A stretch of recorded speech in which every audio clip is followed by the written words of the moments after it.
Hello, my wonderful people. Happy Tuesday. I'm glad you guys could make it in here first thing. How is everyone doing? It's been a good start to the week, honestly. Monday off, Tuesday off. Here we are, back in the kitchen, ready to bake one of my absolute favorite desserts. And iStarl is getting me super excited for it already. Kimmers, thank you so much for being first today, chatting with us before we even started. Like Samo said, we had another crazy week, but we survived. Ended up still with 2 days off, so I could not complain at all. We might have almost worked yesterday, but we didn't end up have to, so very happy about that. iStarl says, I made pavlova for the first time yesterday. What a coincidence.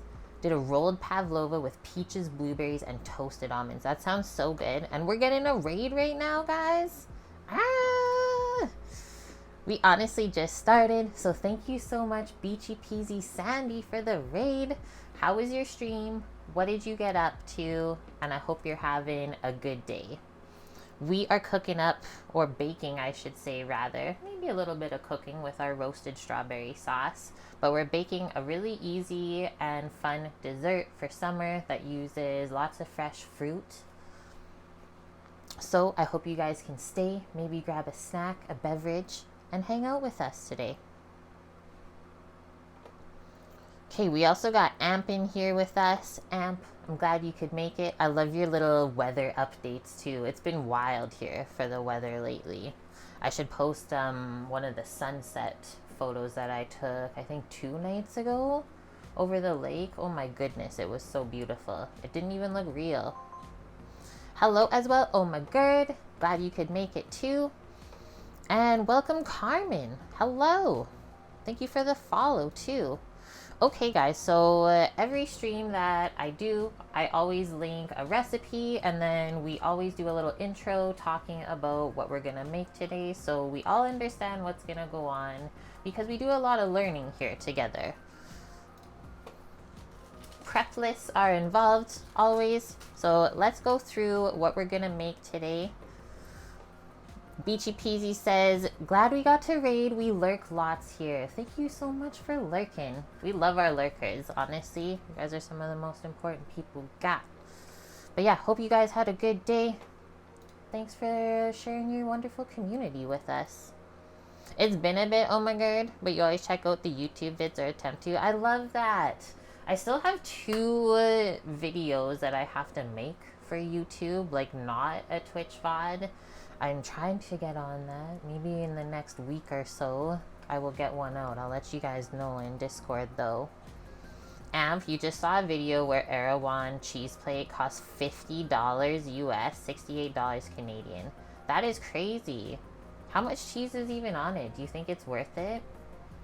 I've heard and also seen through some other YouTubers online that Erewhon is like such a crazy grocery store, like super high end. What is it, like one of their ice things that you can get is like $100 or something? I forget. But yeah, I've seen Emma Chamberlain go into their lots on her YouTube videos. So if you don't know what it is, check out Erewhon.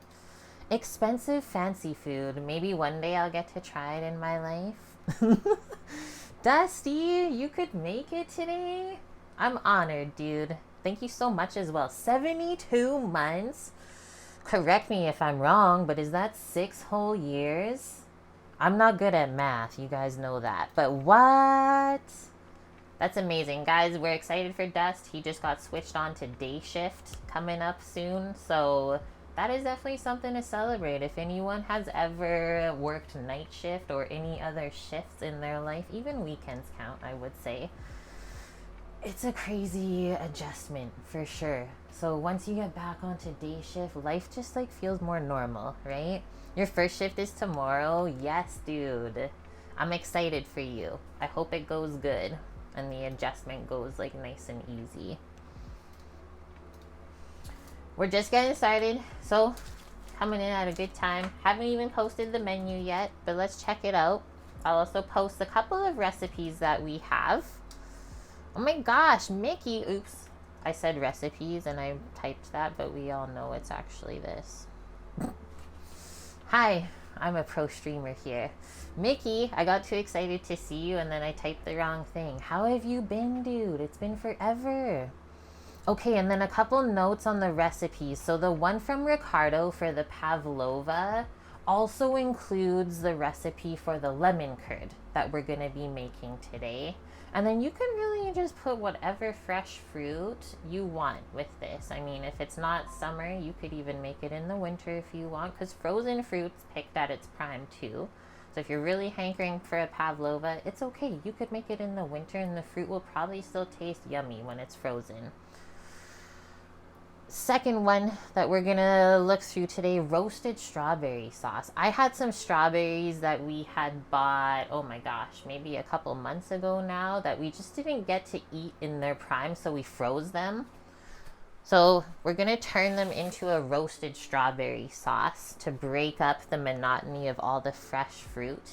Today I thought that would be so yummy. So these ones are from the farm. These ones were from Walmart, but still very tasty, I will say. We got them on sale once upon a time. So excited to try that one today. And then along with the pavlova and the strawberry sauce, we're gonna do whipped cream, fresh blueberry, and peaches. Blueberries were on sale this week, and we got a couple peaches from work the other day. And I was feeling like some lemon curd because, well, you use egg whites to make the meringue, and then you're always left with egg yolks. Best thing to make with that, lemon curd to go with the dessert. So that's what we're gonna do. No wasting today.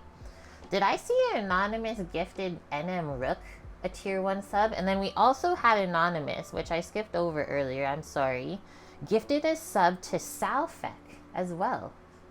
Rook, longtime community member here. I hope you're doing good, dude, if you pop in. Yeah, Dust, meringue nests. And then I want to catch up with Mickey. You're okay? You gotta have laser surgery on your leg veins? Oh, that's not like something too serious though, right? At least I hope not. I've seen that before and maybe even had a couple family members with that, but I hope it goes okay, Mickey. I'm glad you're here with us today. Okay, so what Isara was talking about, experiencing their first pavlova as well. What you said yesterday? That's amazing. So meringue nests, except meringue can mean a lot of things when it comes to baking. So it is made of egg white. Think of like marshmallow, partly meringue, except it has gelatin in there to get that spongy aspect. So marshmallow sans gelatin, that's meringue. So more like crunchy, but we also are going to achieve a kind of marshmallowy, like fluffy, chewier center in our meringue nest today, and that is what pavlova is. So you can also make meringue nests that are like fully baked through and very crunchy and dry, but that is not the best thing for a pavlova, at least in my mind. You guys can make it however you want, and that is what the recipe says. Yeah, it is so good, Dust. And then Isarl also took it one step further and they rolled it. So I don't know if you guys have ever eaten a pavlova or heard of what it is, but click on the recipe here. I'm going to read through a bit. And it also has an interesting history around the dessert. So it's named after Russian ballerina Anna Pavlova. How cool is that? You've eaten one before, Mickey? Did you like it? Amp, wait, they do have a Walmart. I thought your town was like my town along the Oregon coast where you have to drive 30 minutes to Portland.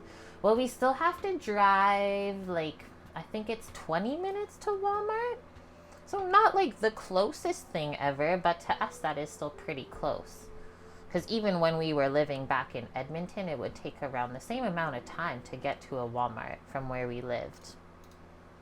Mickey, you like the pavlova? I freaking love it. And to me, it's a pretty easy dessert to make and it like very customizable.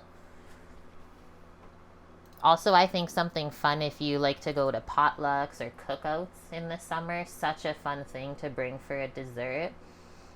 You can leave all the fresh fruit on this side so people can dress it up however they want. And like Mickey said, it's refreshing. It's something light, not heavy like a cake, Just light egg white, meringue, fruit, whipped cream. You could do even like a custard if you want, but we're gonna do lemon curd instead. So good. Holy smokes. We even are getting a turn point resub today, guys. I want to play this song, so let's do this really quick. Is it gonna play? Oh, I guess we missed the alert. But thank you so much. Turnpoint, 8 months in a row, friend. Turnpoint used to do some editing on the side when they had time for some of our older YouTube videos. Did so good. So let's wish them well. I'm glad they popped in today. And we also have Michael popping in. He says, I'm late, but I'm here. And we're honored, dude. You know what I say. Better late than never. This thing is upsetting me. I'm just going to disconnect my phone because we're not using the camera back there yet. And it keeps blinging on my end. Bling, bling. Dust. You stopped at a place in Victoria called Chocolat's Favorites. So I never have seen that storefront when we lived on the island. That must be something new. It looked unreal though. Just ice cream with dipped cones. I will say, like, that must have been on what, like Main Street in Victoria? A lot of those shops turn over. Like, it's almost seasonal. So some of them have been there a long time, but a lot of the other ones like that kind of turn over pretty quick. So when you think, like, we haven't been there in like 4 or 5 years, that doesn't surprise me. It's definitely something like trendy and new, which I think would go over well, at least for a bit. The cones look amazing, Shroom Girl. They did, yeah. The photos that Dust posted, insane. I've been good, Turnpoint. Thanks for asking. Yeah, we're living a good life right now. Amazing part of Canada. In the Okanagan. It's called like Lake Country here. And then we work and live at a vineyard. Cannot complain. Fantan Alley was your favorite place that I told you guys about. I knew that you would love it. The little record shop. I know I loved like the vintage and like secondhand shops in there too. So fun. I don't know if you got like a spooky vibe when you were going through, but it's supposed to be haunted. They do haunted tours. Okay, so pavlova, we were learning. While the exact origin is debated, it's widely believed the dessert was created to honor the tours of Russian ballerina Anna Pavlova to Australia and New Zealand in the 1920s. So it's like based on the Russian ballerina, but then it was made in Australia and New Zealand. So it's probably really popular, I mean, where I am, down there. Both countries claim the pavlova as their own national dish. Well, there you go. I should have read further. And have fiercely debated its origins for decades. It's a fierce debate. I'm not going to get into it.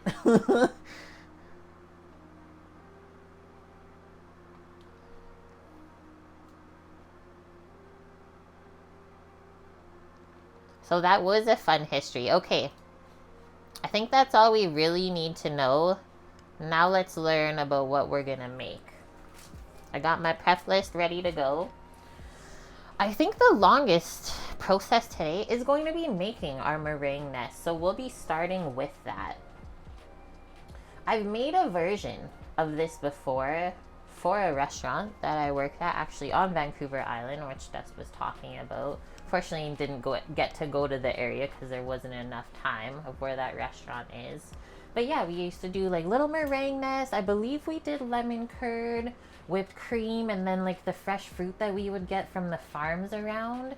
Such a simple dessert, but it would always sell so well. So kind of an homage to that. A lot of people will make one big pavlova. So like if you just put it on a big plate in the center of the table and you can like cut it like a cake in wedges to serve. Really, really nice. But we're going to do individual ones today. I think it will keep better because, well, there's only 2 of us here. So we can just keep the extras in a container and then have it fresher that way.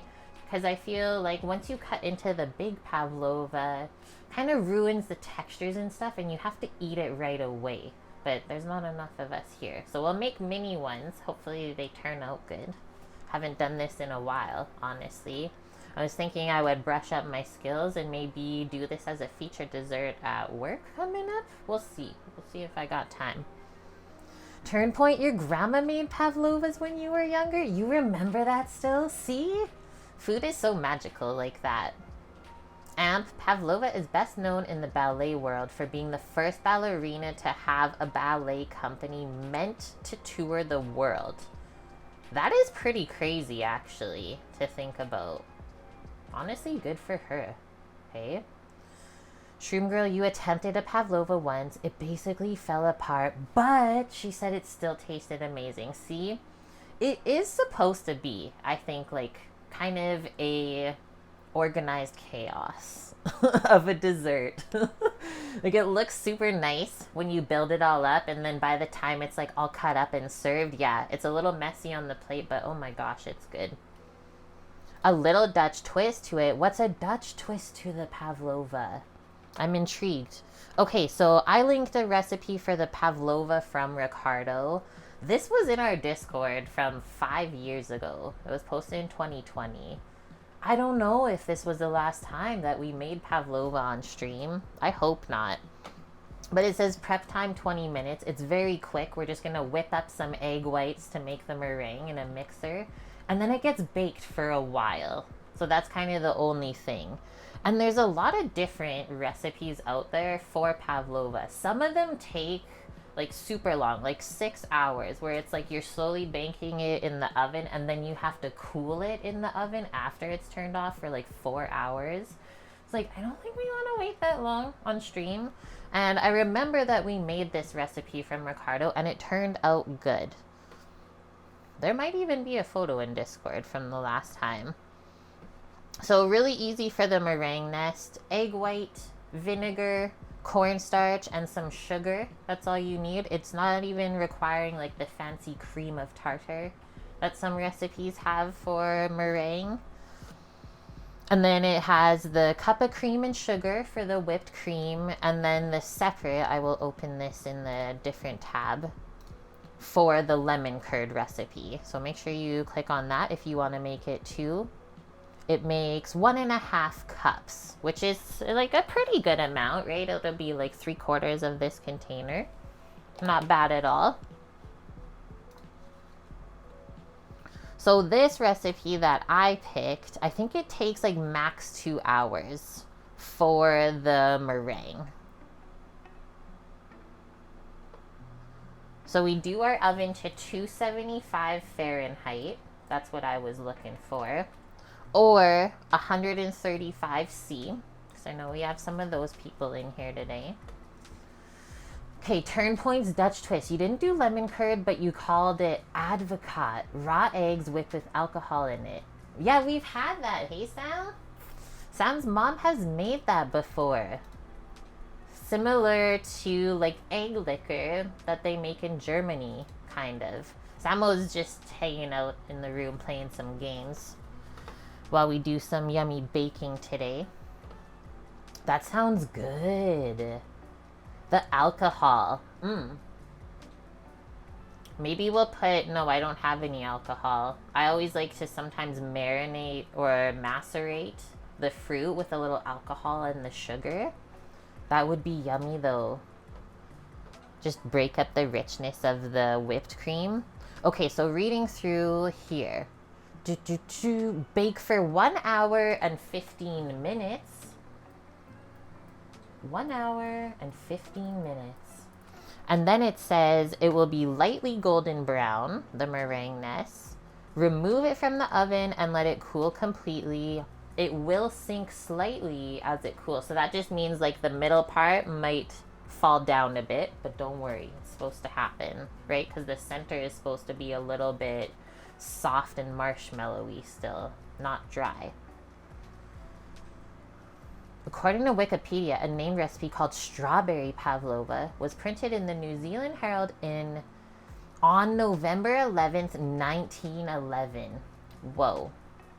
It was believed to be a sorbet recipe reprint from England. Intriguing. Nice turn point, yeah. And for the children, you just did custard. That's actually a little surprising that you just didn't give them the other stuff. Because I know that's like a pretty typical thing. Like sometimes we have that questioning at work when we're making certain things for desserts. Like when you make sorbets, adding like an ounce of alcohol into the 2-liter base will help the ice crystals from forming, and it will just like make a nicer sorbet when you scoop it.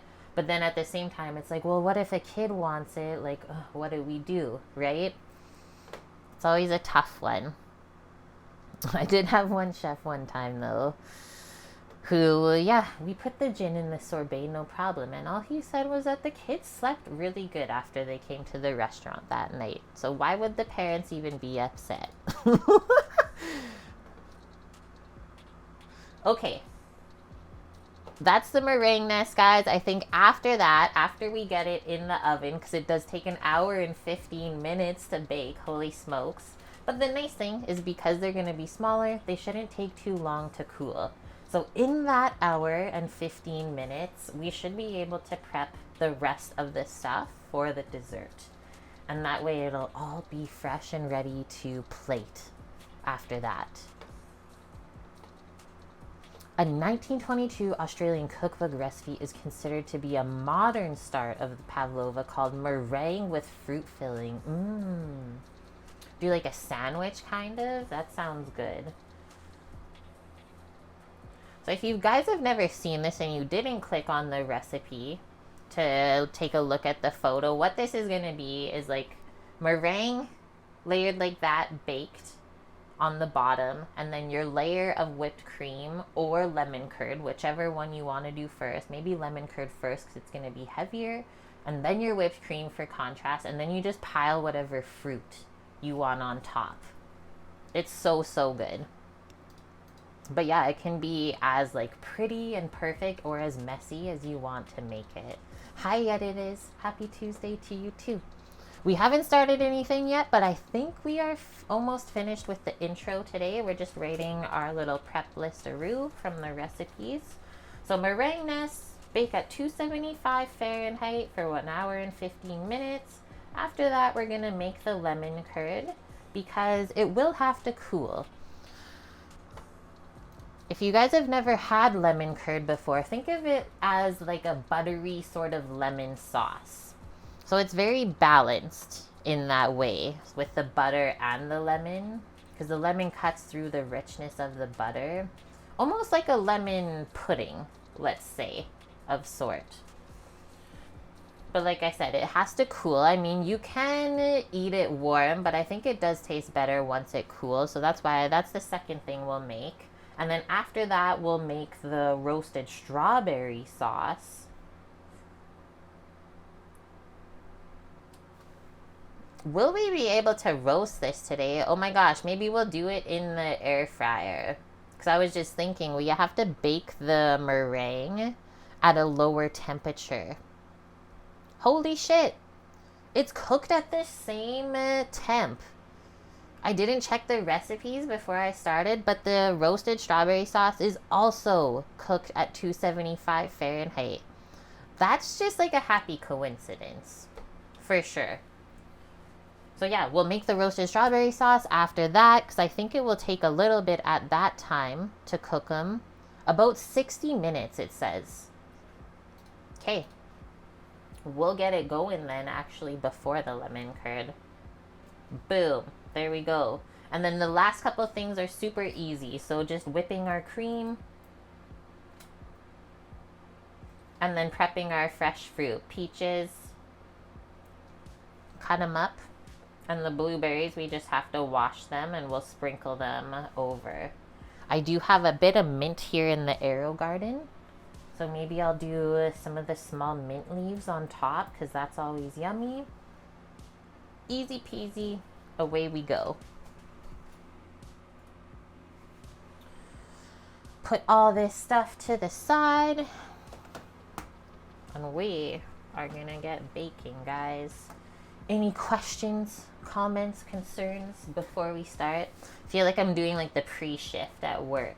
So every day before we start lunch service at noon, around like 11:45, we get all of the front of house staff in, so like all the servers, support, even the like general manager, and then everyone from the kitchen. We all get together, go over like the features of the day, what we're serving for soup and the garnish, stuff like that. And if anyone has any questions, comments, or concerns about what they're going to be doing for their job. That's how I honestly just felt. Like sometimes, usually it's like the person on hot side, so it would be like Samo is chef, right? Because he calls all the bills. But a lot of the times it's me because he's doing other stuff, and like I'm still confident enough to know what we're doing, right? Something funny. Okay. Ricardo Pavlova recipe. 2 teaspoons of cornstarch, teaspoon of white vinegar, 4 egg whites only. He does suggest at room temperature. It will just whip up a little bit easier and quicker if your egg whites are at room temp. But honestly, I've made enough meringues in my life that it doesn't really matter. And then just a cup of sugar. So it says to dissolve the cornstarch in the vinegar and then set that aside. And then we'll start beating the egg whites without anything until they're frothy, and then add the sugar. So let's go get the mixer, then we'll get all the ingredients and start whipping this up. I don't think the oven will take very long to heat up to 275 Fahrenheit, so I'm gonna wait on that one a bit before we get it preheating. Who in chat, because I didn't ask yet, has made meringue or even pavlova? I feel like it's one of those things that, like, to home cooks maybe sounds like a scary word that they couldn't achieve by themselves, but it's honestly really simple. If you can read and follow a recipe, I think we can all make meringue. You've not, Dusty? Is it something you want to try, though, in the future? Before you made the pavlova, I saw you've also made other meringues. So you were, like, kind of familiar with the process already. You don't think you have yet, it is? I've made a lot of meringues, like, pavlova style, where they're softer, but I haven't made a lot of, like, meringue cookies or, like, very dry kind of meringues. And then at work right now, I'm also making an Italian meringue. We have a baked Alaska dessert feature right now with like a fresh peach vanilla ice cream and then the meringue on top baked, and I made a chocolate cardamom sauce to go with it. So good. Swiss meringue, yeah, that's another one. There's so many different types of meringues too, guys. It's crazy. We're gonna get hail today, maybe? That's crazy, Samo. Where are you gonna go if it hails? Okay, I gotta go find. I think it's here, yeah. We haven't used, I don't think, the clear mixing bowl yet for the incarcerum since we moved here. But here they are. We have 2. It's not the dough mixing bowl today. Holy smokes. Oh gosh, I can't get them apart. There we go. A little shimmy and shake. There we go. Now, where's all the beaters? Before I put this stuff back, I gotta dig those out too.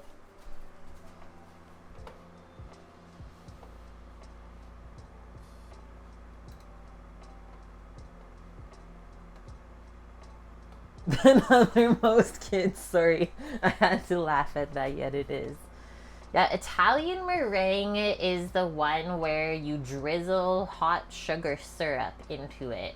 So it's actually one of the more stable meringues because, yeah, doing that, you're able to bake it in the oven and it won't just fall right away. Dun, dun, dun. That's what we're working with here, people.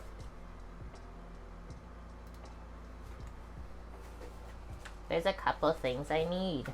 Like this thing goes underneath the bowl first. That holds on to the beaters. We're gonna give this a wipe. Oh, this is another important one we can talk about before we whip this. So your egg whites cannot have any egg yolk kind of broken into them from when you separate the eggs.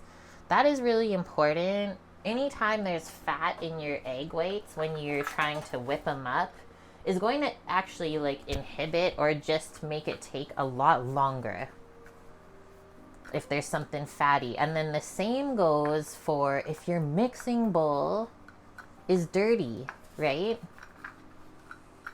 So some like very particular bakers will like rinse their mixing bowl out with vinegar to make sure there's like no residual fat.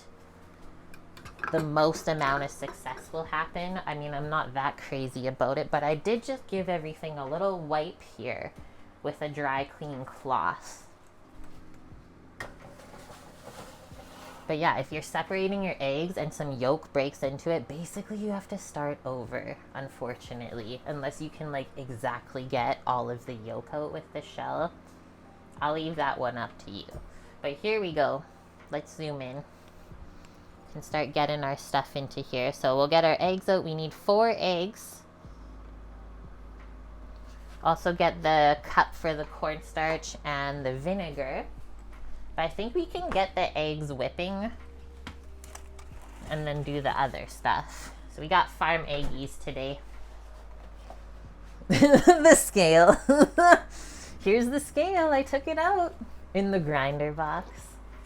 I packed it so good, I didn't even know where it went, okay? I messed up the stamp yesterday, but this is our friend's farm. It's called DeMello Farm.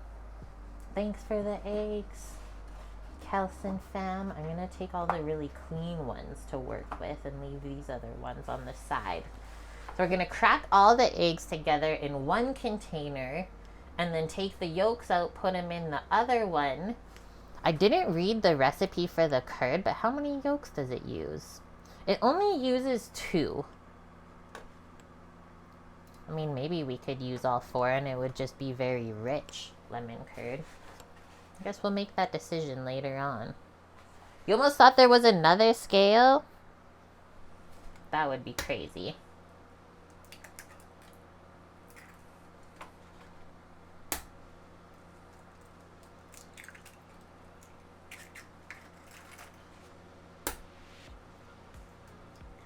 Oh no! That's the stuff I'm talking about. Okay, so here's a learning lesson. You could even get the yolk caught on the shell, which is what happened when I cracked that one. So grab like the cleanest kind of broken shell. And I just try to scoop that yolk out right away with like kind of as much of the white as you can. And then hopefully none of the fatty bits come out. I think we're good. I think we succeeded in that. But you can see, like there's quite a bit of white. So I might do one more egg to make up for that. But like now, I'm gonna wash my hands and everything. And like we really literally have to start over. They'll be paid scale. Oh my gosh. We got a scaramouche in here. See, the yolk already got on me. Ah! We almost lost the eggs on the ground. This happens all the time at work too, where the yolk will break into the white, and it's so annoying. That was the stamp one. Because like I usually have to separate like anywhere from like 16 to 32 eggs at a time. Ooh. Like a little black fly flying around here. Oh lord. That one doesn't look that good. I think it's okay though. You were proud of yourself when you were making the meringue. You separated 7 eggs, no mishaps. It is honestly a challenge. Even for me some days. And I think it's all just dependent on the egg, honestly. Hello, OMG Pete. How are you doing this week? Thanks for joining us. It's getting a little eggy over here. I'm gonna put the rest of these back in the fridge now. But we're just getting started. So welcome in. Okay, now let's dig the rest of these out without cracking them.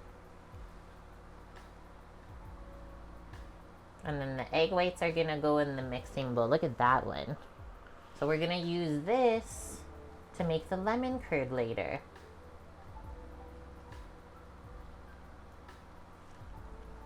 You're doing good? Nice.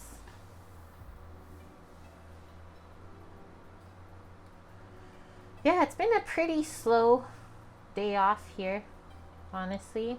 Woke up early still, like kind of my usual time. Just how your body's trained, right? Woke up around 7 this morning. I actually went outside kind of first thing. It was nice out before it got smoky. I did some reading. Then I came in and made some coffee and started getting ready for stream. Sam helped clean up the kitchen.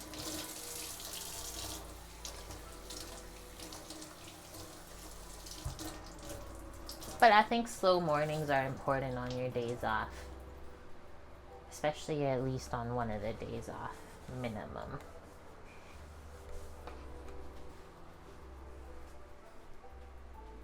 Hi Mary, welcome as well. I hope you're doing good. Okay, so egg whites are gonna go in here. We're just gonna do all of these. And it says, beat the egg whites with an electric mixer until they're frothy. So really small air bubbles is what froth is, right? Think about the froth on top of your coffee. Frothy stuff. Even milk. Right? Milk is frothy. You can do it cold or warm. Pal, slow mornings, slow afternoons, slow nights. The whites are kind of yellow. Must not be duck eggs, right? Okay, and then this, we'll just put the yolks into the fridge for now until we make the lemon curd. We'll turn on the mixer now, and then I'll go grab the cornstarch and the vinegar. Yeah, I'm doing good, Mary. We took yesterday off. Just did some errands, stuff like that yesterday. Also just took it slow in the afternoon. Made sure we rested enough from work. So we put in some extra hours lately. Did I see an eggshell? Haha. And also check for eggshells before you start. Because nobody enjoys that. In each form of egg, honestly. I'm glad I caught that. It was so small, but still. Okay, so we're gonna froth this up. And then we need a cup of sugar, teaspoon of vinegar, 2 teaspoons of cornstarch. That. I see the vinegar. And we're gonna grab the sugar. Oh, yesterday, guys, I was just thinking about our day off. It was a little stressful, honestly, because one of the hummingbirds got trapped in the, like, porch area next door again and just, like, would not come out. I was so stressed that it was going to pass away, honestly. It was really hot out. But we got it out eventually, later in the afternoon. Best feeling ever. Oh my gosh, pal. I just woke up, walked to the mailbox, my knees tried to buckle on me twice. Otherwise, good walk. Oh my god. What? Are you okay?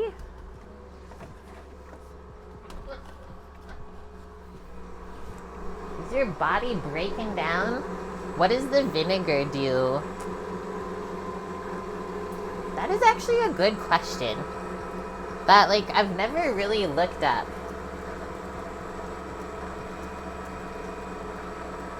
Let's see, Amp. Vinegar or another acid. I'll turn this down while I'm reading it. Vinegar or another acid like lemon juice or cream of tartar, which is a powder, is added to meringue to stabilize the egg white foam.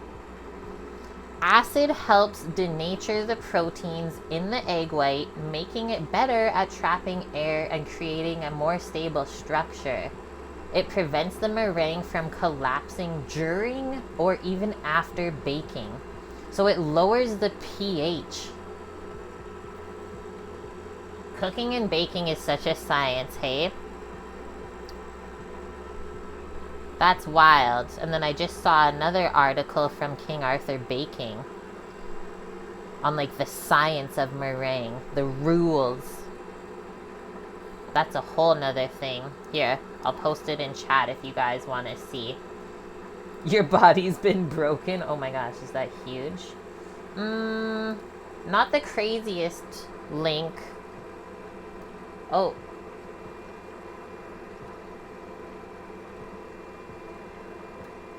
Is that the whole thing?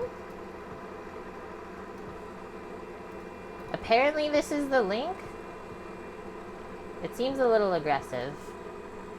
Oh no, see, the comment broke it. Does it still work if you click on it? Okay, it does. Enjoy that. There's so many heat waves this summer. Tonight you put in the heating on, gone chilly. Is there like something? Yeah. I'm gonna give a wipe to that camera. One sec. I have a little cloth here. There's like, I did a whole cleanup this morning in the kitchen. It was very like floury. I don't know what we were making lately. Everything's like covered in a little film of gluten.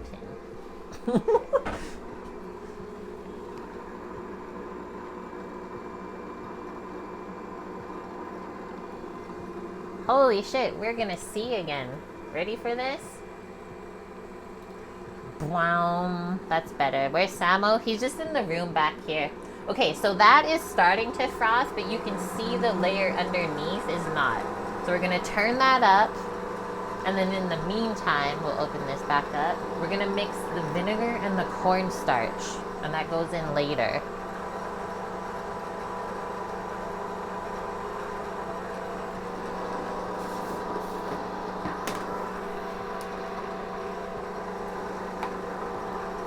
One teaspoon of vinegar.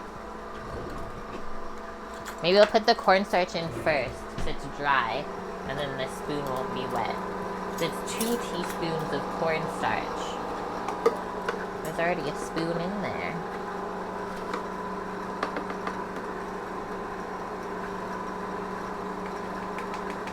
Make sure you tap it out so it likes to stick in there.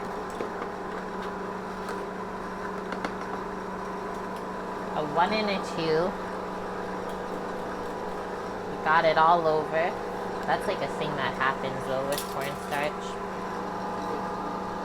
I'm trying to put the small lid on this. Rello! And then we'll rinse this out. And then give it a mix. I can come closer. It is almost time to buy more cornstarch. You saw that? We're slowly getting through the stuff that we need to go to Costco for. Maybe we'll make it through the whole season without having to drive there. So there's our teaspoon. And then I think we're done with the measuring spoons. I don't know. I might just rinse that out. I don't know if we need it for the lemon curd or the roasted strawberries. But let's just give that a small mix now.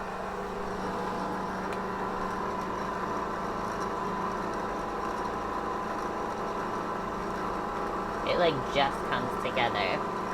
And it's always important to mix cornstarch with a liquid if you're adding it into a recipe. It doesn't like to be added in its dry form. It will clump up and it will not work the same. So there we go. And we need a cup of sugar. We're almost there. I can still see we need more, so I'm gonna turn it up. Desiccated is an interesting word, Mary. It is, isn't it? Are you reading through one of the recipes? I think it says that, doesn't it? A drum's worth of Costco hot dogs. We were just talking the other day, Amp. I think this was yesterday. I showed him there was an ad for a hot dog cart that we could put on the back of the car on the hitch. I was like, you want to invest in the hot dog cart and then roll up to the beach on our days off and we'll just like do Costco hot dogs? I was like, do we advertise them as Costco hot dogs as a selling point though? Or will we get shut down? That was the question I had. It looked so fun though. Okay, now we're frothing. You see how that's changing?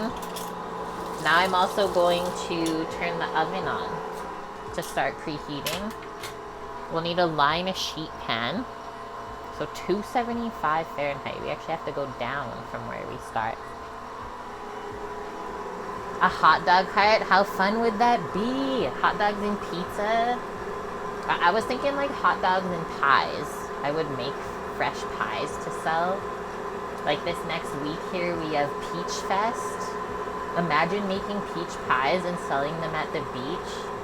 Those would go like hotcakes. Not if we say warehouse hot dogs. Mary knows. Okay, where are we at? Stop this. Is it all frothed? A lot of the times when you're trying to froth the egg white, there's always a little bit unfrothed underneath. So I'm gonna go a bit more. I'm gonna go grab the sheet pan and we'll get that lined. 3 hot dogs or 3 boxes? Oh my god. Pell, just yes. The answer is always just yes.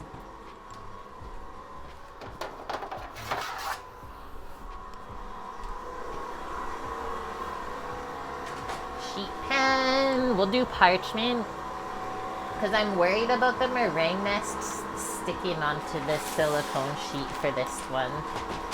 So we will commit to parchment.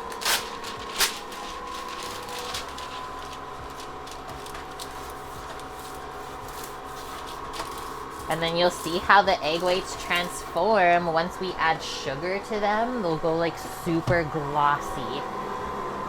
Okay, that looks good. That looks great. So everything is frothed through. You see that? But they're still like really floppy. So then now it says, gradually add the sugar, whisking until the stiff peaks form. So think of literally a mountain top. The peak. So when we bring the beater up, it will stick straight up. It won't fall over like it just was curling. That's what we need. Really, really firm meringue. So if you are worried about getting to this point, whip it longer than you think you need to, I would say, rather than less. White Dove, good to see you. Welcome. Hope your week is good. I would think maybe peach hand pies would work better for a hot dog cart. Now you're getting onto the recipe that I just posted in Discord. Was it yesterday? I found sourdough Pop-Tarts. And then someone like made it into something super easy. So they just made like sourdough like pie, like pizzas almost. Pizza Pop-Tarts where they just baked it in a big pan and then cut them up that way and just put the filling on the inside. Yeah, it looked so good. But peach hand pies? Roasted peanut cart? I've never heard of that. Other than what? The ball game you can get peanuts like that? And now we need the popcorn cart. Okay, who's gonna man all the carts? Oh my god. Okay, get this on. You don't have to have it whipping super fast when we add the sugar. Maybe like medium-ish, medium-low. A sourdough dog. We'll make sourdough buns. And then we'll just have this on this side. And just tap the sugar out a bit at a time. Gosh, do I miss having this mixer for work. My life would be so much easier. Yeah, what about the Mexican corn cart? Scaramouche says. Well, I guess there's yours. You'll see once we add the sugar here, guys, it's gonna start to get huge. So the sugar stabilizes it one step further, right? Because at room temperature, sugar is hard. Now we can turn it up.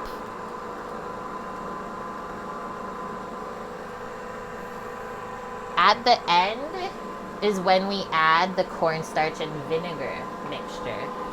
So not till the end. I'll keep the sugar and cornstarch here just in case we need it for the strawberry sauce.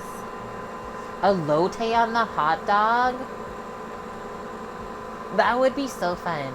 And if you want to turn your dog into a street corn dog, just walk on down to the cart and they'll top it for you.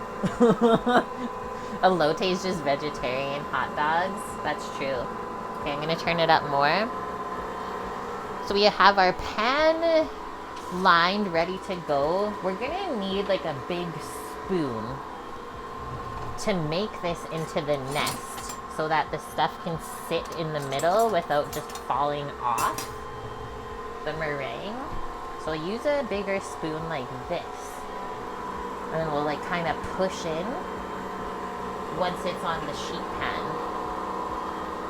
Almost like a little bowl.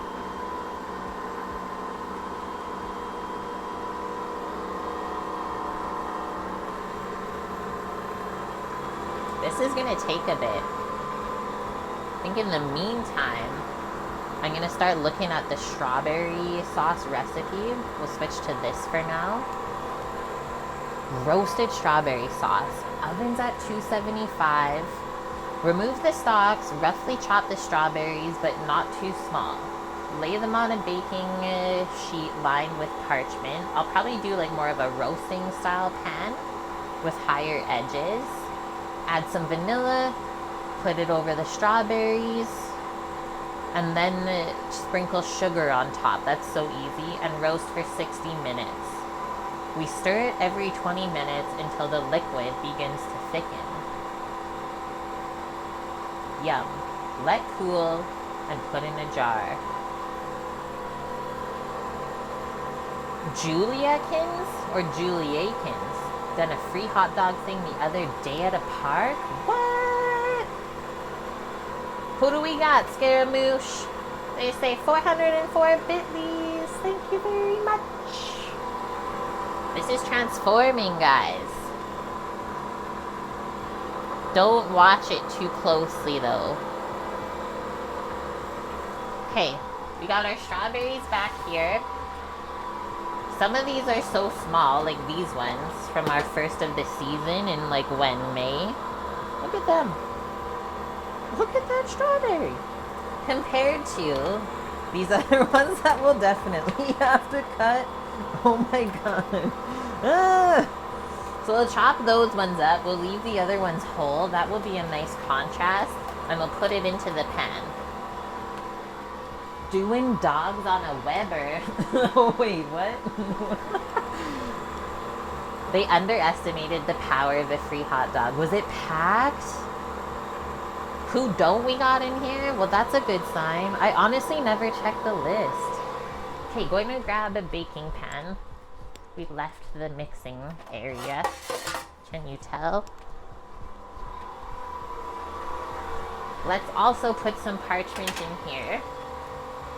Because the meringue and strawberries are going to bake together.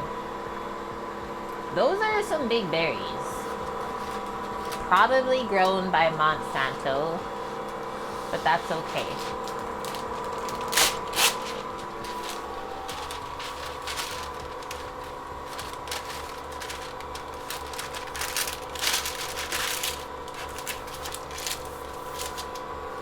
Bingo bango. Are we whipping it up yet? We gotta test this and see where we're at, I think. Let's switch the view. Are we there yet? That is the question. Let's at least see where we are. Oh! You guys see that? They are, I think, really close.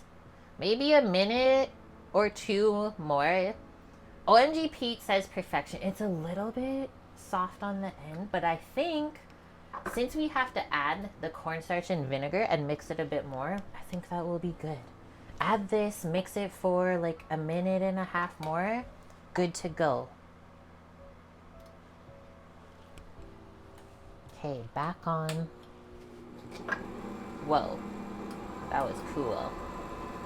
We'll go slow for when we add this, just to make sure it doesn't splash too crazy. And then we'll turn it up after.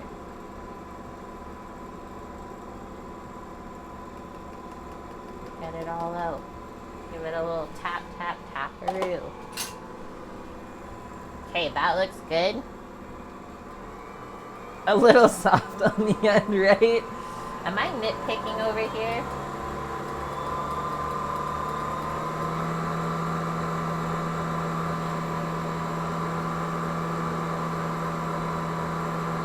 It's magical. And the oven just beeped. See how shiny it was, though? I love it, Adam. If you're not careful, you could get lost in the meringue.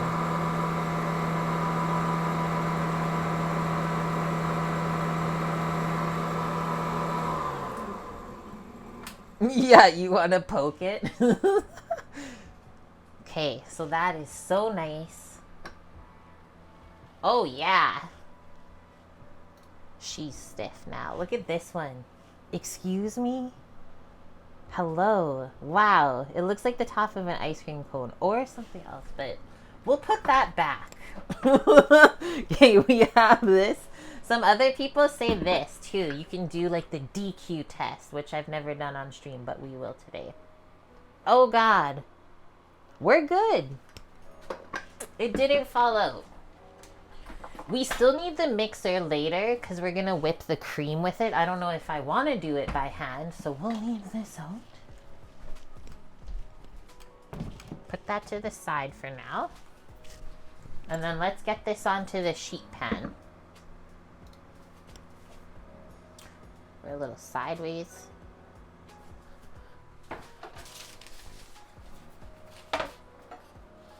Yeah. Oh, it didn't fall out. Oh, no. What? So I'm thinking maybe 6 little meringue nests. First, we're going to need a spatula and also a spoon. What kind of spatula do I want? That is the real question. Maybe just like this. So first, clean off the beaters. So this doesn't really taste like much at this point, right? Just like egg whites and sugar, and then even just like a little vinegar and now cornstarch. So this is not meant to be eaten at this point by itself. Holy shit. Who's this now? Who's the anonymous just gifting us subbies and donating today? Thank you very much for tipping $20. So we can't eat this right now? You can try it, but don't indulge.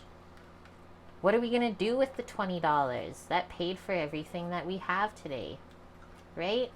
Yeah. That paid for the pavlova. Thank you very much.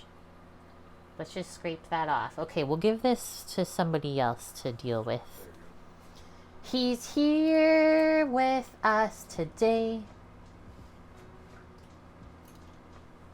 This fly, there's a little black fly flying around. You saw it earlier? I can't do it anymore, man.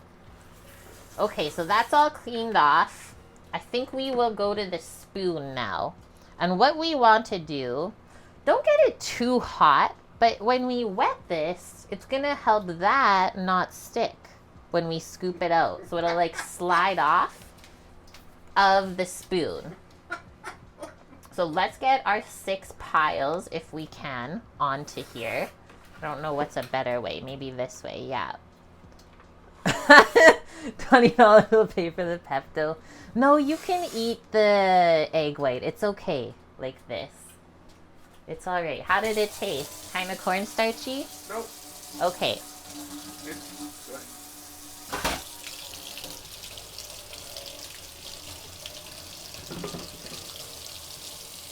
We might need that, so please Yes. don't get rid of it. Yes, ma'am. Okay, so the spoon is wet. Let's get a scoop. You really just have to commit here. Don't worry about how it looks really at first. And then you're gonna go plop. This you have to commit. See, the spoon wasn't wet enough. I'm just gonna keep going and then we'll deal with it at the end.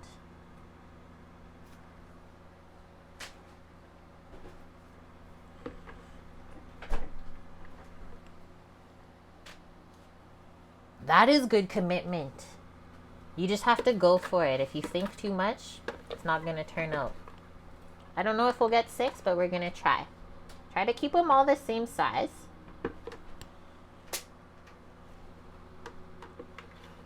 Slap it off of there. I think this is gonna be perfect, actually. Here's the thing, it doesn't have to be perfectly round. But we'll do a bit of finessing in a sec. Like, see, now that we have some bigger ones, we can dial in some of the smaller ones. Dial it in. Lock in here. We're locking in. We might even be standing on business. Some of you may get that reference. How are we feeling, Samo? We gotta scrape out more?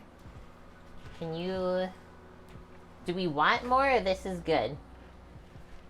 Or are you helping? He's not helping, he's only getting rid of things. He's helping in the process of waste removal. Okay, so you can see how these look a little scraggly, and like if we wanted to pile stuff on top, it wouldn't really work that good. Everything would just fall off. So now, I'm going to re-wet the back of the spoon, and then we're going to press it in to the top to make like a little bowl of sorts. That one is like one of the smaller ones, but why don't we start there? Maybe actually this one will be the least challenging. So we're gonna take this. I'll do one more. It can be a little bit wet still, but not soaking, right? Because then the water is gonna start to melt the sugar and stuff, and we're just gonna go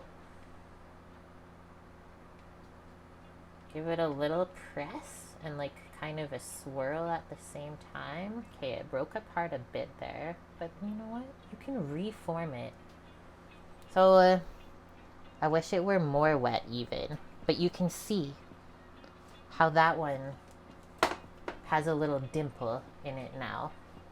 I'm just gonna scrape that off to the next one because that's probably gonna happen every time, so I'll just go next, next, next. More. We'll do more water, maybe a little bit more warmth this time too. It's Yuri. Hello. Hope you're having a good day. Yeah, cleaning while you cook also helps.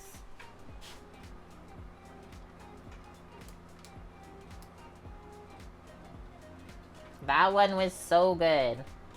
And you don't have to be like super perfect with it. To me, it looks cool if you keep it kind of rustic. These will expand a little bit when we bake them. Other sink, please, if you can, with that big bowl. But yeah, they'll expand a bit when we bake it. Not too much, though. I'm leaving it on.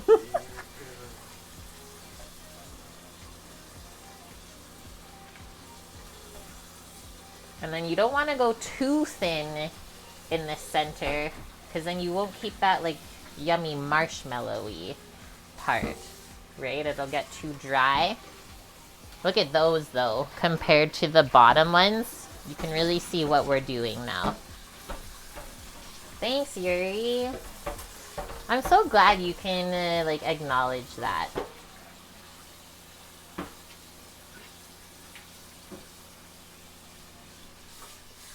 That's how we feel at work every day too. Like all the servers always say our food looks so good, and we always get lots of compliments from the customers too. It makes it fun. Figured out that we were together this week. Oh yeah, and then some of the servers just found out this week that we are married. They thought we were just friends working day shift together. So that was funny.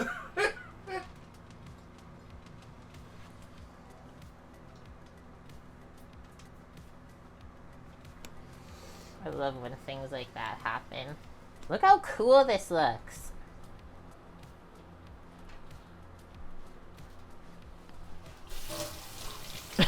Dust.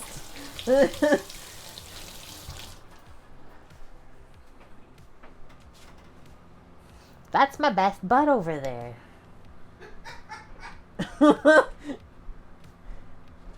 Okay, this one's like long.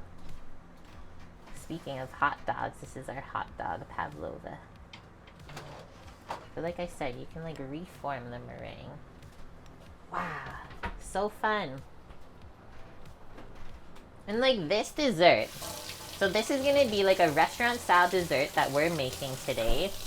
Probably costs like, our featured desserts are around $16 a plate. And like people don't even bat an eye. That's crazy to think that. So we could do $16 times 6 right now. And this is like what this would be worth. Whoa, those ones might bake together. I guess we'll see what happens. Good thing we aren't selling them or serving them to anyone other than ourselves. Try to get as much as you can back on. And we're good. There's our nest. This one got huge compared to that one. Like I said, it's not really meant to be perfect. Just have fun with it. Best bud or best butt? I said best bud. That's my best butt.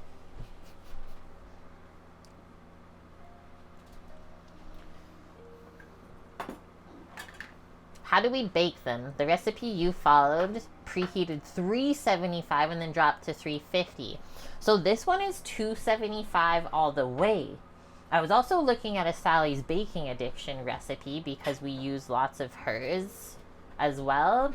And I think hers was 400 F to start and then down to like 275 or something like that as well. But hers was the longest process. This one is 275 for an hour and 15 minutes. So we'll get those in, and then in the meantime, we'll get our strawberries into the pan and get them roasting at the same time. I'll put the meringues, I think, on the bottom, just so they don't get too colored too quick, if that is a thing. Well, let's bring this stuff over. You enjoy cooking for spite? Yes. That's how we got really good at brunch. Caretaker. Like, honestly, though, is like when you work crazy brunch shifts, it gets a little bit, like, annoying, right? At times where you're like, honestly, I hate this and I'm never doing it again. But then you get to the point where you're like, no, I'll just get so good at it that I will actually enjoy it. And that is what happened. But yeah, that's often a saying in restaurants, is like, fuck brunch. But the people that usually say that are some of the best brunch cooks.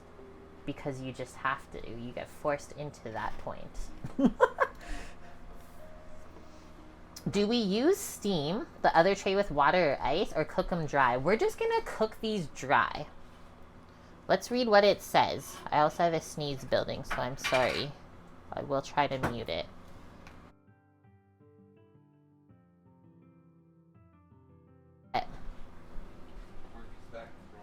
Oh, okay. Hello, Kayla. Welcome. How are you doing this week? That sneeze was good. Okay, so bake for an hour, 15 minutes. It will be lightly golden brown. Nice. Sam's giving me work updates.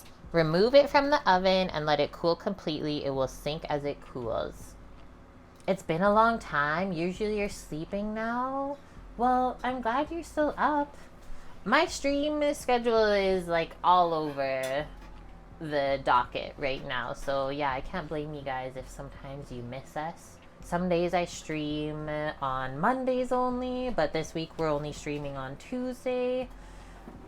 12 p.m. Pacific is when I started, but other times I'll start later, like 4 p.m. I'm very understanding if you guys can't make it to our streams all the time. But I am just trying to get them in when I do feel inspired, so I hope that you appreciate that. Hello, it's Shanae. I hope you're having a wonderful day, and thank you. Do you want a snacky from what I make today? That's one of our friends from work, guys. She's also pregnant with a baby. So maybe she's having some snacking hankerings that I have to offer. Yeah, if you cook it, they will come. Exactly. Okay, so we put the meringues in, but we didn't set the timer. Let's do that. 1 hour and 15 minutes. And then it's also the kind of like a fun countdown to try to beat and finish before that. An Aussie and Kiwi staple, pavlova, and you hate it? You're the first person to not enjoy pavlova so far in chat. So I have to ask, but you don't have to answer. Don't worry, we don't judge. I just want to know why. Because we all have different palates, right? So it's okay if you don't like something. I'm always just like intrigued as to why. Sometimes it happens when you're young, but it could also just be something, you know what, I don't like it. Hello, Eric. How are you doing? I picked all my peppers off the plant this week. I don't know what to do with them now. I like maybe want to make a hot sauce. I'm not sure. Have I noticed whether butter is getting more expensive, Amp? You're considering learning how to make it? I mean, we got a good deal yesterday at $5 a pound. Guys, I transformed this. Sam's proud of it. This was our basil plant from the Arrow Garden, and I transplanted it this morning after taking the pepper plant out of the pot. You also hate trifle and jelly. I feel like at that point, it's more of a texture thing for you. We also have a Scooter Beads rolling in. Guys, welcome. What a Tuesday. We're rolling. If I'm not sure, just dry them and grind them up. You know, I haven't just made the pepper powder. I often just dry them. Like I have a bunch of chilies dried from previous years. But yeah, what if I make these ones just into a nice powder? That sounds good, Eric. Yeah, so Kayla says she doesn't like the pavlova. The inside is weird and fluffy, but she likes the crispy part. So she likes the crunchy sort of dry meringues, not the fluffy ones, which is fair. Scooter, our hail helped us out with our peppers and tomatoes last Friday while you were gone. What do you mean the hail? No. R.I.P. Scoots. Dust is going to get sushi. Have a good day, dude. I'm glad you were able to pop in and have an awesome first day on day shift tomorrow. Woo! I'm Day assuming shift. sushi is a way to celebrate, so please do enjoy. Okay, into our roasted strawberries. Roasted strawberry compote also can be used for strawberry cheesecake sauce. Really anything. It's just good to have strawberry sauce around if you're like me. Ice cream, hello. A late start for you, Eric. And then I was reading on the local gardening page here that a lot of people this year are having some of their cherry tomato plants stay completely green, whereas like others are already red and ripening. Interesting. Also, on an update on like the orchards is, what were they saying? Usually apricots are, no, nectarines. Are halfway through already. Usually we're halfway through nectarines in the season by this point, and they haven't even ripened yet on the tree. Kind of crazy. Ooh, pickled? I mean, mine are just like really spicy Thai chili, so I don't know if I would pickle that. Ah! It's a raid! Another raid! Hello, Renoa Poison, and welcome to our kitchen. This is what we got on the menu today. We're just making an easy dessert, hanging out. It's my day off from cooking in the restaurant.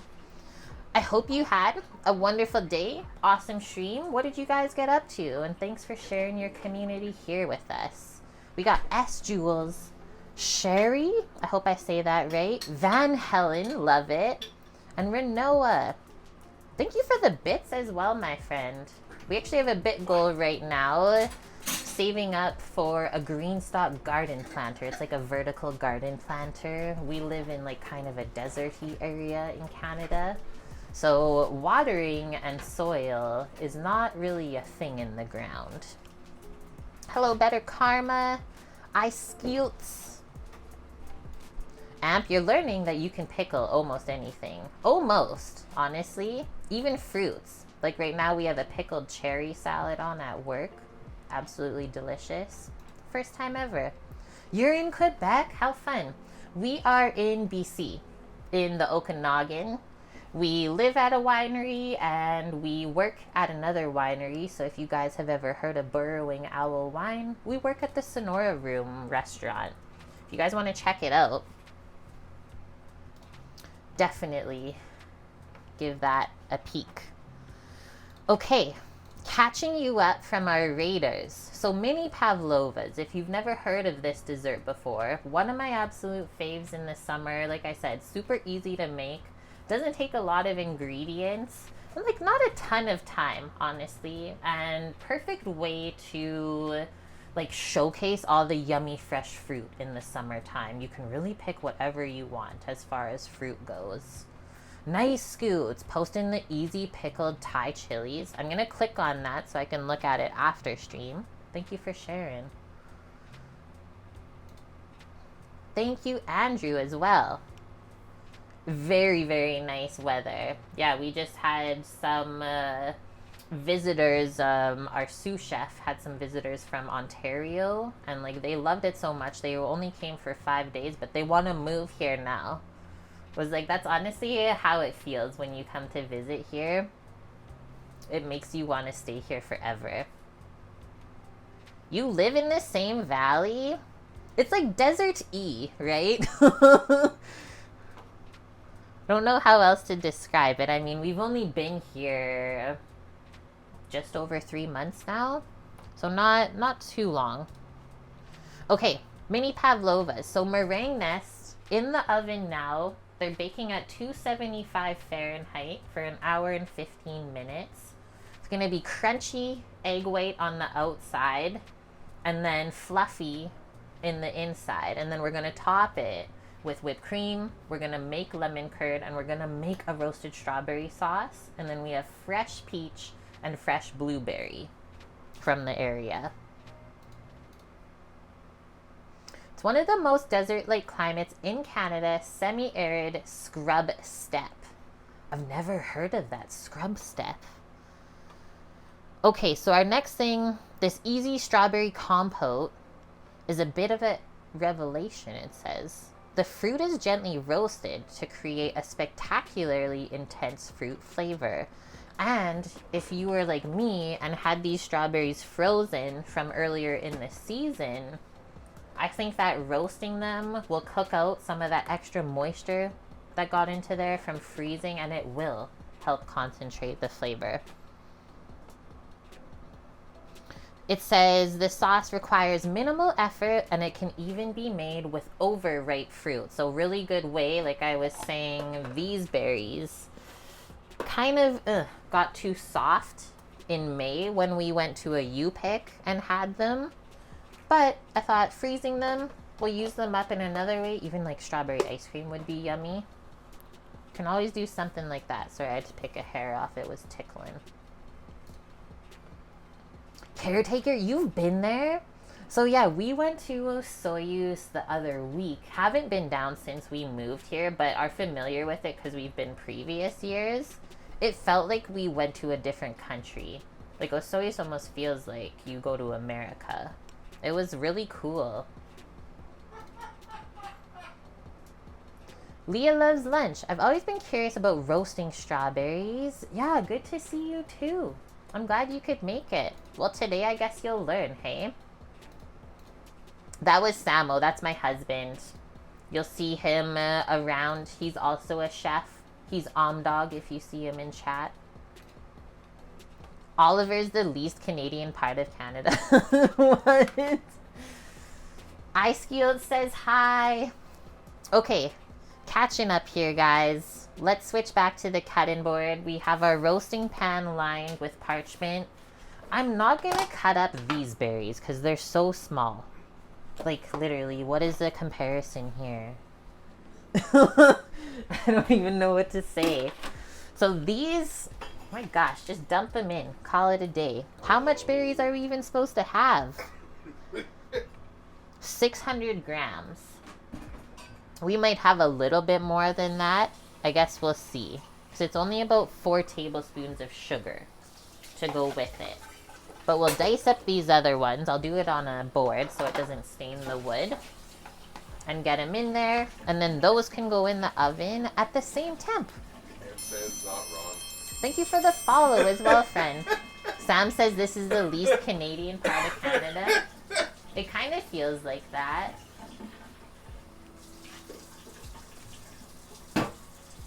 I think it is very Canadian though, with like how neighborly and friendly and like how much of a sense of community there is here. That is.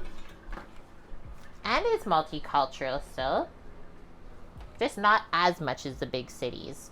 Okay, so they say cut up the strawberries, just not too small, unless you want like a smoother sauce, I guess. I'm just gonna rough chop these. Cut it in half. Yes, they're soggy from being frozen, but that's why we're cooking them. I thought that would be perfect. I've also seen online somebody made this roasted strawberries and then made a batch of vanilla ice cream and then put these in after. So you had like the roasted strawberries swirled throughout the ice cream. Whoa. You live in Montreal? That is a place that I dream of going still. I've never been there. Sam, you have though, right? Yeah. Sam's been to Montreal. He did some basic training there when he was young. In Quebec, that is, not in Montreal. So he's experienced it when he was younger. But yeah, I've been to Europe and I feel like that would be like such a European feeling area of Canada compared to out west here, where I grew up and have lived my life.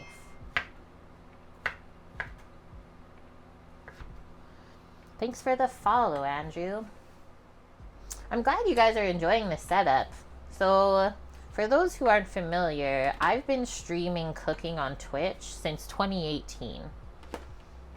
And I'm a professional chef.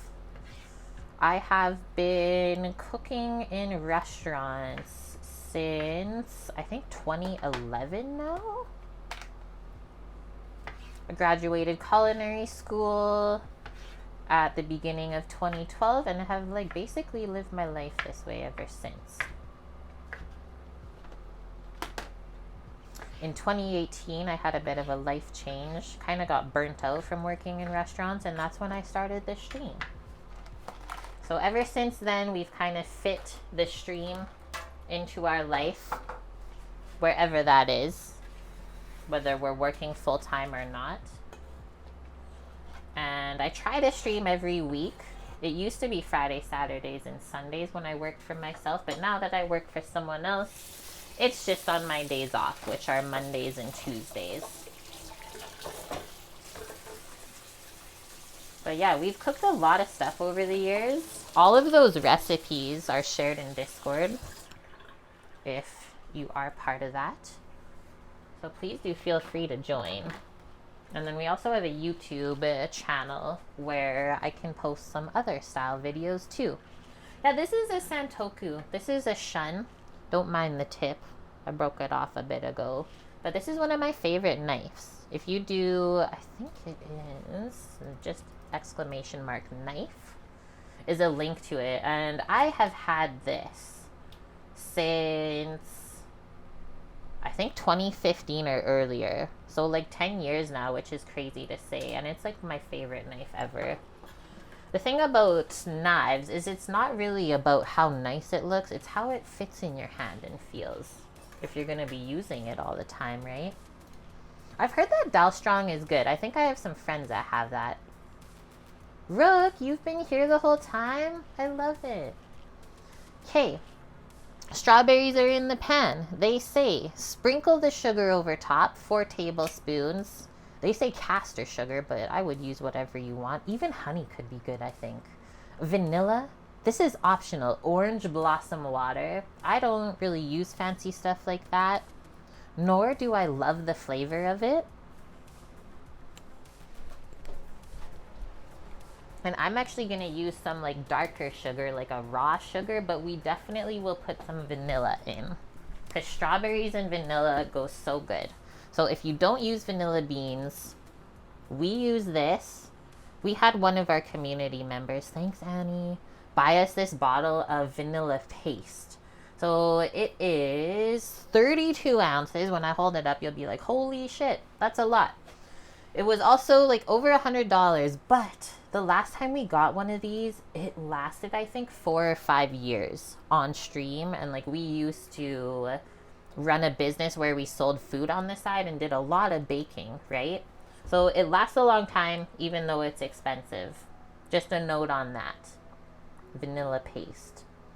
The other thing, I think you don't need as much of it compared to like just vanilla extract itself. So you can see it's very like syrupy. And you get all the vanilla beans in there still.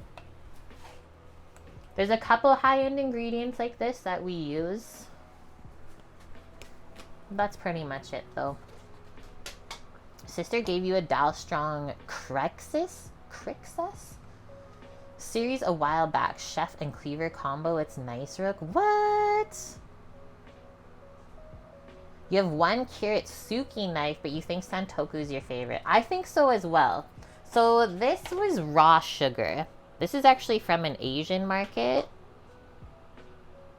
And well, there was only Asian writing on the package, so I didn't really know what they call it there. But I love the texture and flavor of it. It's like not really refined.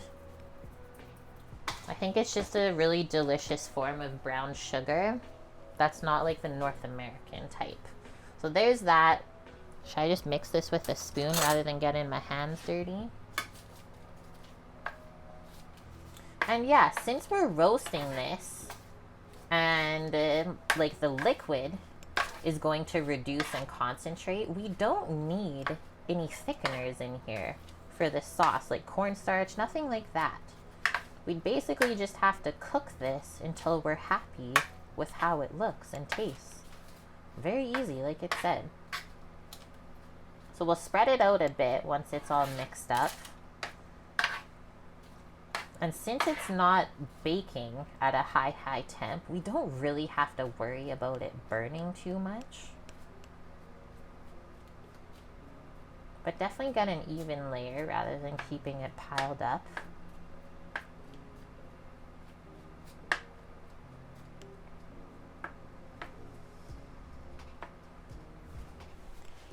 I'm gonna taste off the spoon. Yeah, there's a lot of natural sweetness from the berries. So that's how it looks before it goes in. Let's see how it looks when it comes out. Oh, nice, Eric. Okay, so I was trying to think of what a Kiritsuki style blade was, but yeah, it's like the more like really long kind of pointed tip. And you love yours too, right, Eric? What type of chocolate do I use? I use Calabo. And, well, oh my gosh, the nests are looking insane, by the way. But I was gonna say, I used to get the Calabo at a business Costco when we lived in Edmonton. I'll show you what the bag looks like. So we did kind of load up on it before we moved here, knowing. But this is what it is. And it was like around $60 now. They used to be $50 or even less. But it's 2.5 kilos, and you can get this dark, a milk, as well as a white. And in my mind, this is like the best chocolate to bake with. It's what we use at work. Very, very familiar with the quality of that product. Have I been to TNT? I love TNT Supermarket and I really miss it. That might actually be where the sugar's from. That or H Mart.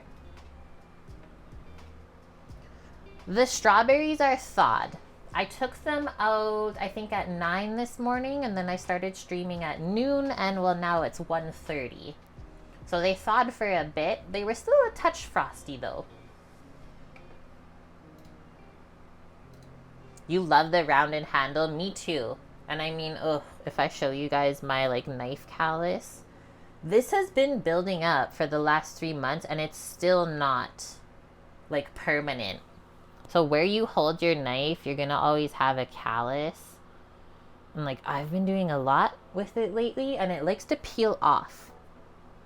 But yeah, not so nice knives will continually dig into that and it'll be very painful to use the knife. So this isn't painful. It just keeps peeling off because I think it's very dry here from where I'm used to. But that is a thing that you have to consider.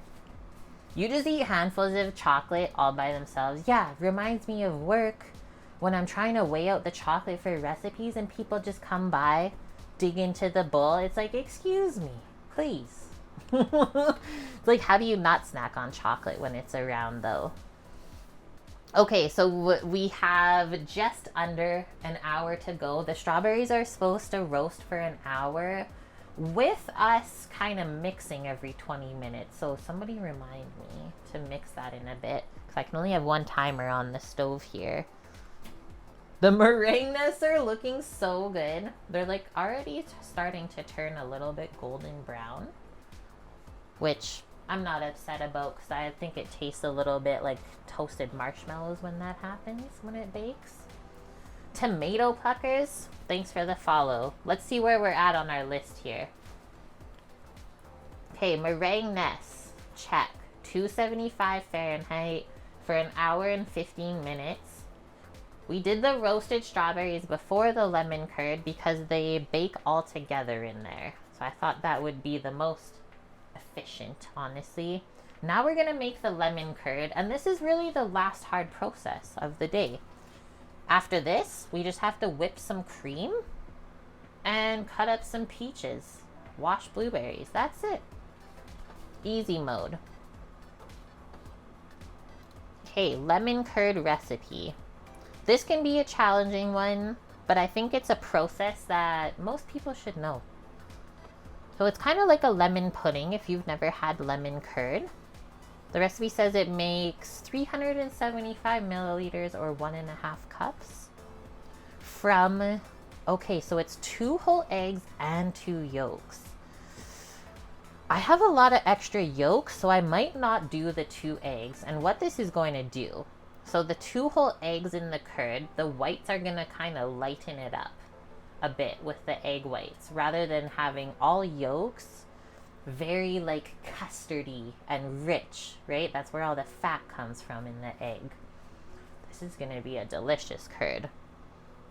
So there's eggs, sugar, zest and juice of lemon, freshly squeezed. We don't want to be using the store-bought stuff from the bottle for this. It just won't taste the same. And then just a bit of cold butter at the end to finish. So there's a bit of cooking here. I'll set up the camera back on the stove for us so we can cook together. Give me a sec.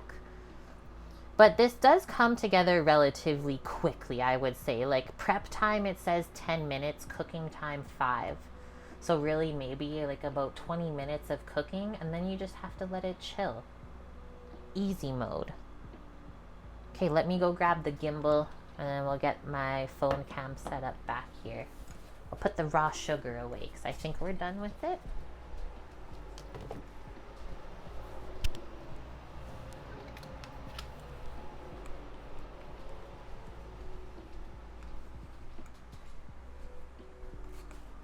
I'm getting excited. This is going to be good. I haven't made or eaten this dessert in a long time. You guys are gonna love how the meringue looks as well. I can't believe how much it expanded already. Just in like 20 minutes. The other thing that we didn't really talk about is the recipe for the pavlova is an hour and 15 minutes, but it's also supposed to be like massive, one piece. So these might bake a lot faster.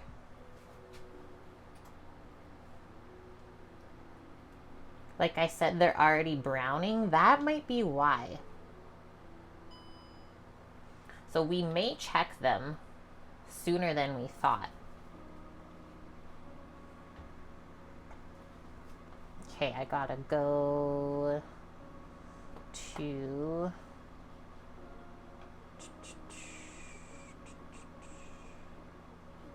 What's going on with my thing here? Cutting board, small, nope. Stove small? Okay, this one.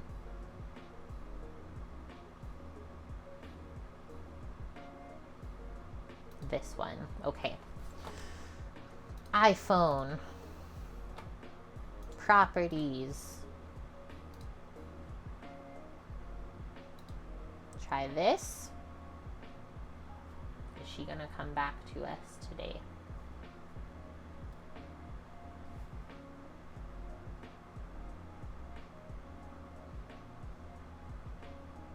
It's gonna be like that today. Usually it connects onto the Wi-Fi. What's going on here?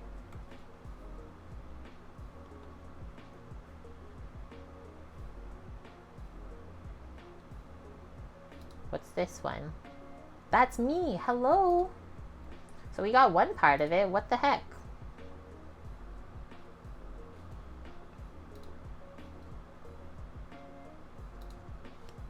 Samo. Why isn't it popping up? What do I have to press?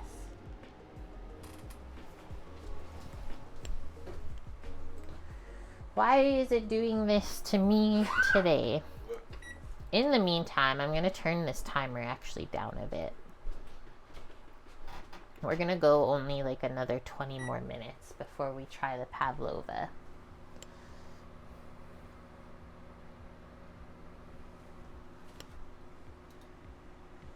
It doesn't want to come up. The FaceTime one worked really good. Always awesome dishes. Thank you. Like I said, I've been trying to just stream lately when I've been like feeling inspired by certain things. So hopefully I can inspire you too.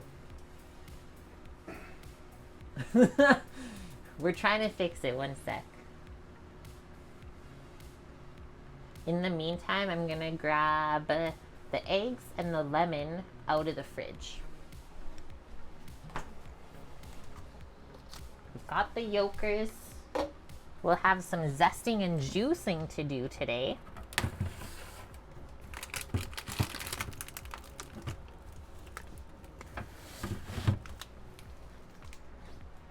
This week we got 6 lemons for $5.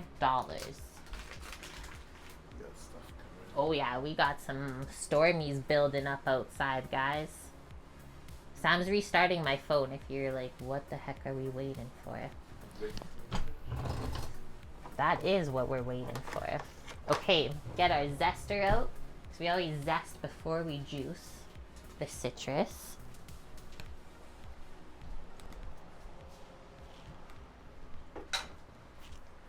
While we're waiting, have a sip of water.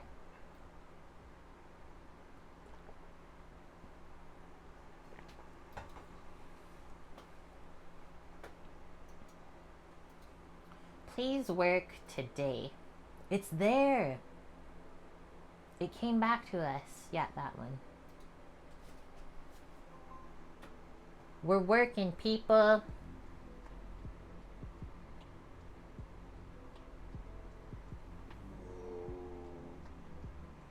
Okay, you also have to center the phone on the mount, please.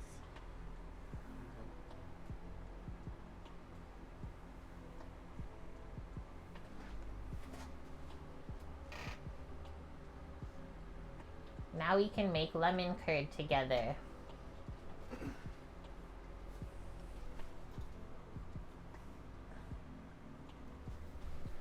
Ta-da! Thank you. Magic hands, that one. If you're new here, he fixes everything. Rook has so much storage. It's supposed to be April showers, May flowers. We're still August showers mode, but no drought. Well, that's good. I think we're on like a stage 2 or 3 water restriction here currently. That's new for me. That's new. Okay. First, we're gonna go back to the cutting board to prep our stuff. Zest of 2 lemons, and then half a cup of lemon juice, which might be like 4 lemons juiced. Let's see what we need. And then I always like, if you zest, we should probably wash these first, because I know that lemons come with a bit of wax on the outside of them. Even give them a little scrub with a sponge. And well, we don't really want to eat the wax. What camera do we use for wireless streaming? Just my iPhone 16. I usually use the Streamlabs app if I do IRL streaming. And then the other option we have on Sam's phone is an app. Used to be from Elgato called Epoch Cam. And that also works wirelessly. And that's the one that we use for outside at the grill. But mine, what I use is just my phone camera, my iPhone connecting to the Mac on the computer. It's really simple the way that Apple does it. But yeah, those are the options we have. Let me know if you have any other questions.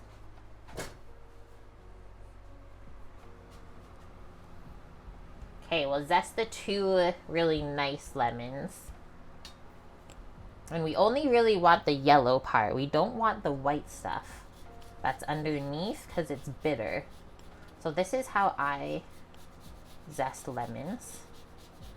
And that way we can really see what we're doing.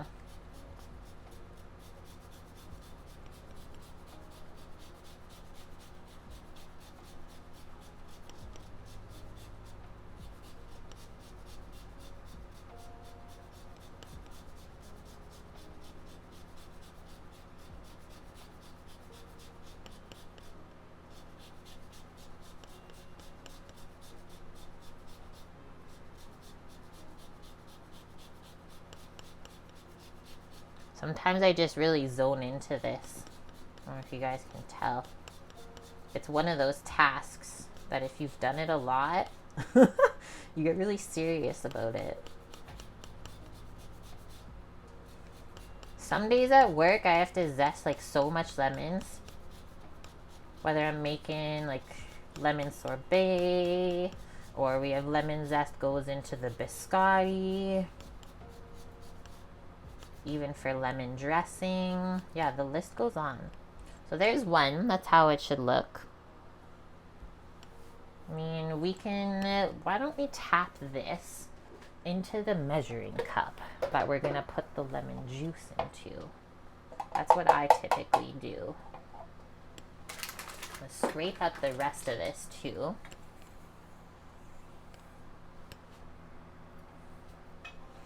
I love the smell on your hands after this. It smells like a lemon candy. Whoa. So then, yeah, sometimes the iPhone camera will like disconnect from the Mac computer if we're not using it. Like we're not on that scene. That's the only really annoying one when you use that.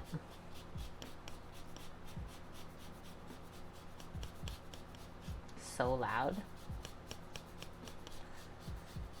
So once these are zested, we need a half cup of lemon juice squeezed. Let's tap that in before it falls out. Who else has a microplane like this at home for zesting stuff or grating? I think the main use for a microplane for me is definitely zesting citrus fruits. Whether it's lime, lemon, orange. I can't say that I've used a lot of grapefruit zest in my life though. It also does stuff like cheeses, spices. We got options. It's gone a bit flat. Oh yeah, that's unfortunate.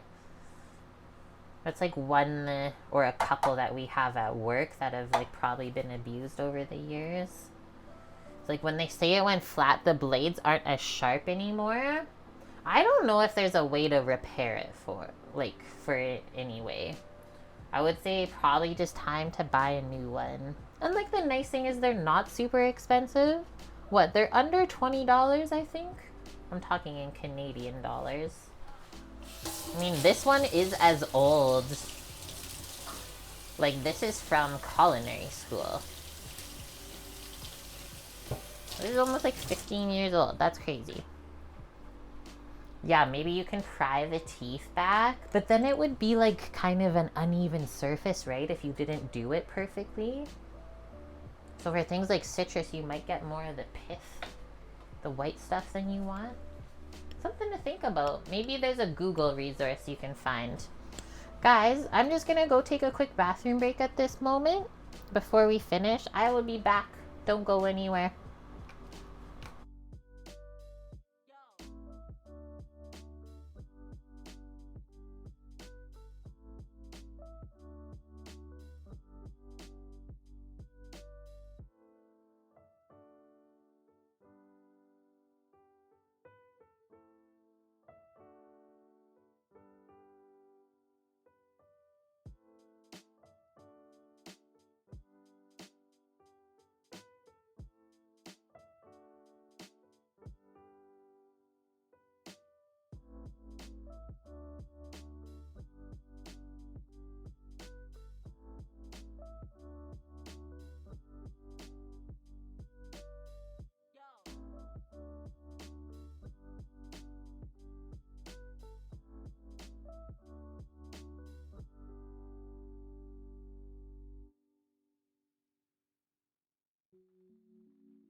I have returned. Okay, where were we? Juicing lemons. Roll this on the board. It will loosen up the juices inside. So we'll start with the ones we zested. I think we'll definitely need one more. And then one other thing we can do, I forget if I have a smaller strainer, is like when we juice the citrus, the seeds will come out. So I usually put a strainer over the measuring cup.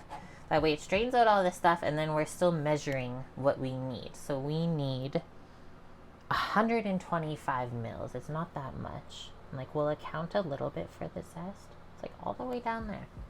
Just a half a cup.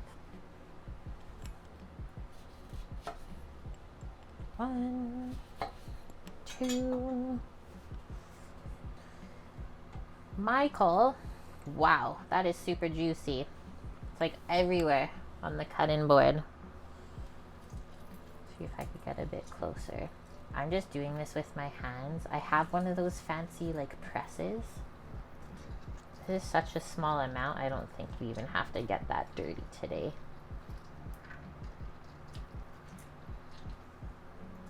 Try to press it all out if you can. That's why I like to use my hands. And then if you see this stuff like not really going through, just give it a little stir. There's just a bit pulpy down there.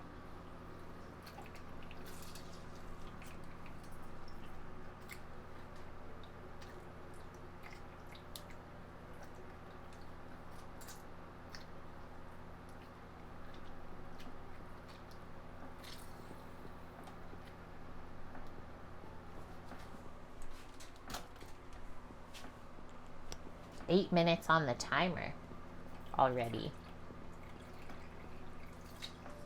We better hurry up.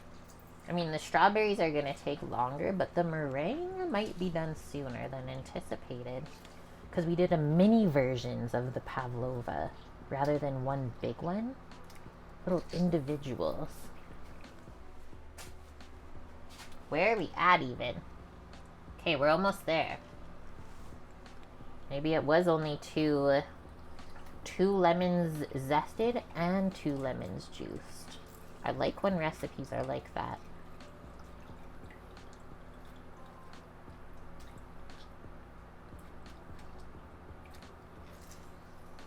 If you have any cuts on your hands, you will find them doing this. Luckily, all of mine are healed. Oh, we do need more. Okay, so one more for sure. I got too excited before. We need like 25 more milliliters.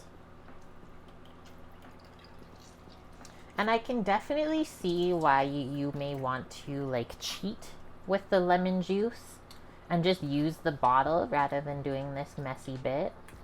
But like I said earlier, is the flavor does not compare like to fresh lemon squeeze. Even you would like notice that with orange juice, right? Like Tropicana versus fresh squeezed orange juice.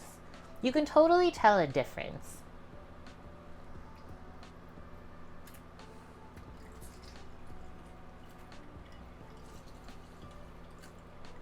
You got a nice one from where Ben hooked you? Ouchie. Yeah, I was shucking oysters this week at work for oyster hour because Chef was away. One of the shells poked into me here on this finger here. You can kind of see it still. Luckily, the shell was so sharp, it didn't hurt or anything, but you knew it was there. Just annoying, really. But that's the only wound I got this week, luckily. Yeah, it hurt. It's like I'm not afraid of the shucker. I'm more afraid of the oyster shell. Who would have thunk?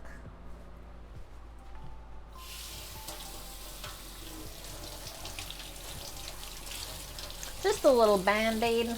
We were good to go. I made sure I cleaned it up real good too.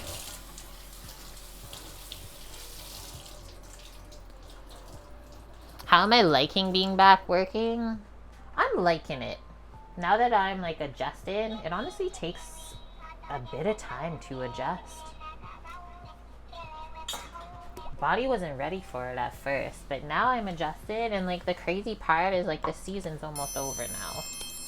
We're like over halfway through, and it feels like we're just getting rolling. Kind of funny. MZZV, thank you for the Prime subby, my friend. 16 months in a row. I hope you're having a good week. And you're welcome for all the great recipes. So many years of good recipes. Although some have been not so good. And I will tell you guys when that is, and then usually I delete them from Discord, but there haven't been many. Instinct Rules 1, thanks for the follow. Greek, it's a Kate? Oh, hello there. Welcome. Welcome to the kitchen, Greek. How's your week? Okay, we have a bit more than half a cup, but we're gonna use a bit more yolks than they call for too, so I think it'll all balance out. I'm gonna put the rest of the lemons back into the fridge. Now we need some sugar and then some butter. Excuse me, what is the season? The season we started in April, and the contract goes till I think October 22nd for us. And then it starts to really slow down, and then there's a shutdown period from December to February, which is cool. Where like the whole place is shut down. Nobody works. So everyone gets a really nice break.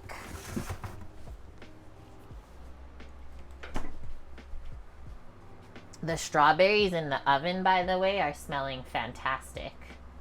You got 30 minutes to chill. The property's a ton of work. That's the stuff I'm scared of.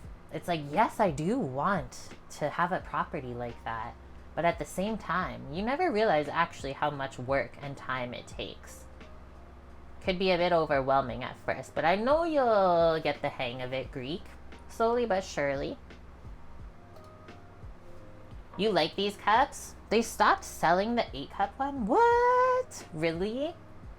It takes a bit to get used to, but yeah, they're quite handy, right? When you're like looking from above. That was awesome to measure the lemon juice as we squeezed it. Yeah, that's true, Pel, right? Takes as much work really as you want to put into it. That is it. Okay, how to make the lemon curd. Combine the sugar, eggs, egg yolk. We're just going straight yolks today. Lemon zest and lemon juice. So get that all in the pan. Basically, we can say everything but the butter. And this is the exact recipe I actually make at work too. Well, I don't know about the ingredient amounts, but the same preparation instructions. Hi, Chimlip.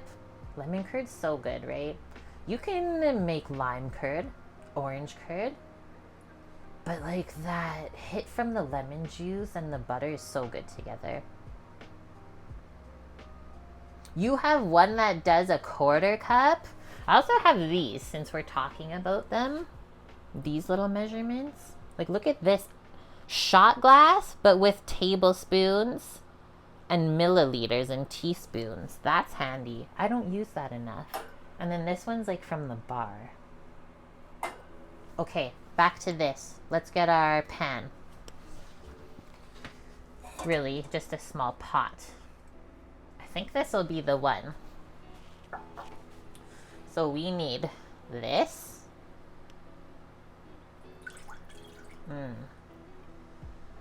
So the acid part, the sour part, comes from the juice, and then the yummy lemon flavor comes from the zest, all the little yellow things you see floating.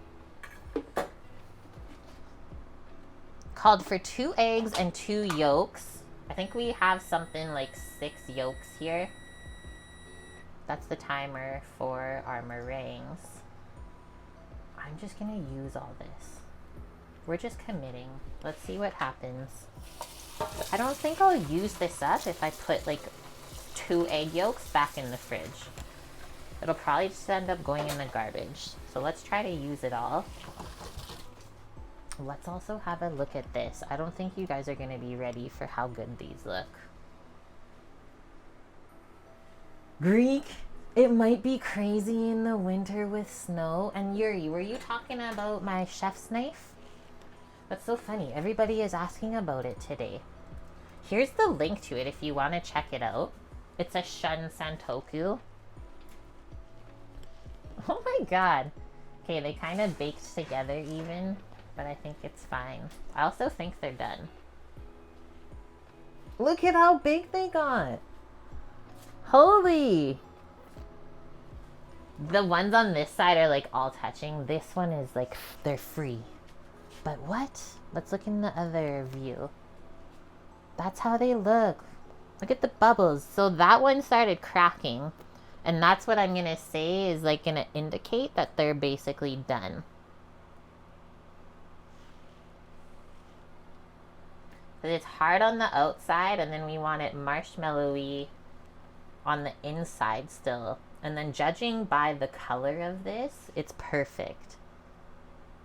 So I'm going to take these out and we're going to let the strawberries finish roasting. We don't want to leave the meringues in a warm spot to cool, like on top of the oven. So I'm just going to put them on the side over here while we work on our lemon curd. And then let's have a peek at these berries. That was only like what, 20 minutes or so? Getting very saucy though. Holy smokes. So all that has to reduce. I'm even going to turn up the oven now because we can to 300. And I'm going to set another 20-minute timer for that. That'll be 40 minutes out of 60. Okay, back to the lemon curd. We now need 3/4 of a cup of sugar in here. And I think before I even add the sugar, I'm just going to mix these yolks with the juice really quick. Just so they don't honestly cook. Because, well, Lemon juice does that to stuff.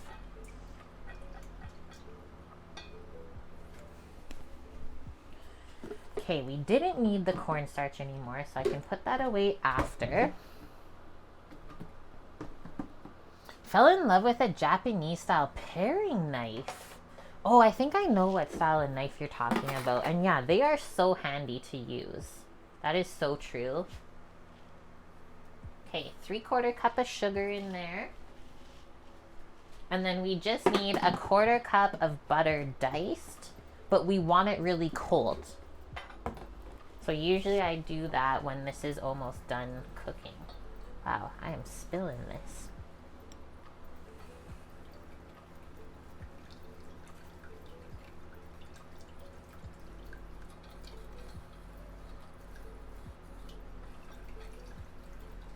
So we do want this nice and smooth before we get it on the heat.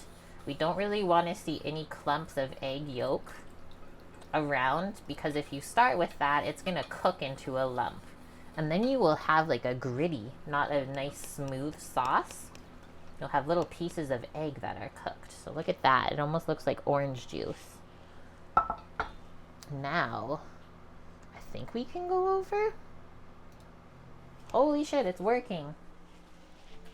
I mean, the pot will fit better on the back burner. So let's go all the way back here. And then we'll go on to like a medium low heat. Instead of 5, I'll go, or sorry, instead of 6, I'll go to 5. 6 would be like halfway-ish. And then it's important that we keep this stirring pretty frequently so that the eggs don't want to cook onto the bottom of the pot right away. Mitsumoto Sakari 5.5 inch. Yes, yeah, for veg prep, those knives, those utility knives are awesome. Okay, I can get the butter diced up and just put it back in the fridge while we wait for this to heat up. We need a 1/4 cup. And then the last real prep process, we just gotta whip some cream. Easy. And then cut up some peaches.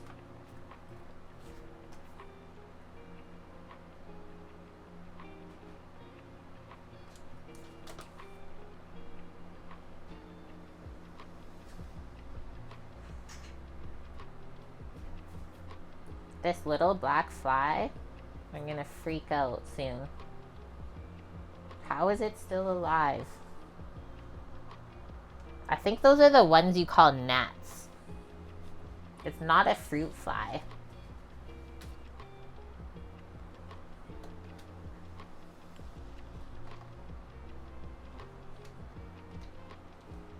If you guys want to see what I'm working on. Should be that. There we go. So there's our 1/4 cup. I'm just going to cut really small cubes of butter to mix into the curd at the end. And so the butter will help smooth it out. It will add structure to the curd for when it cools, because, well, butter is hard when it's cold. And it will balance out the flavor of the acidic lemon juice by adding the fat. This is one of my favorite sauces.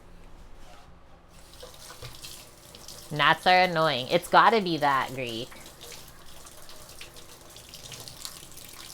I see it on the window. I hope I can get it once this knife is rinsed off. Oh no. What happened to the camera back there? Just because I wanted to show you guys? Unbelievable. It does that.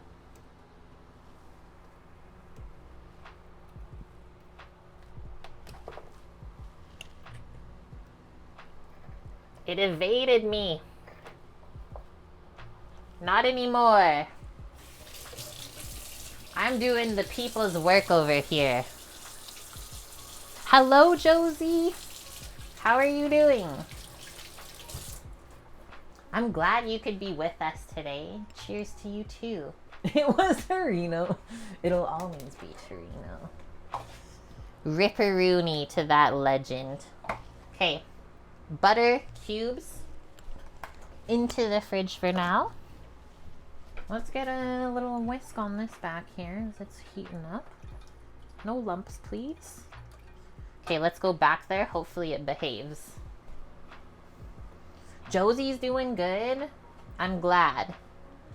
We're getting a stormy, smoky sort of day here. But we've been doing good, having fun baking inside, staying safe. We have thunderstorm warning and a severe air quality statement. I was like, I'm staying in today.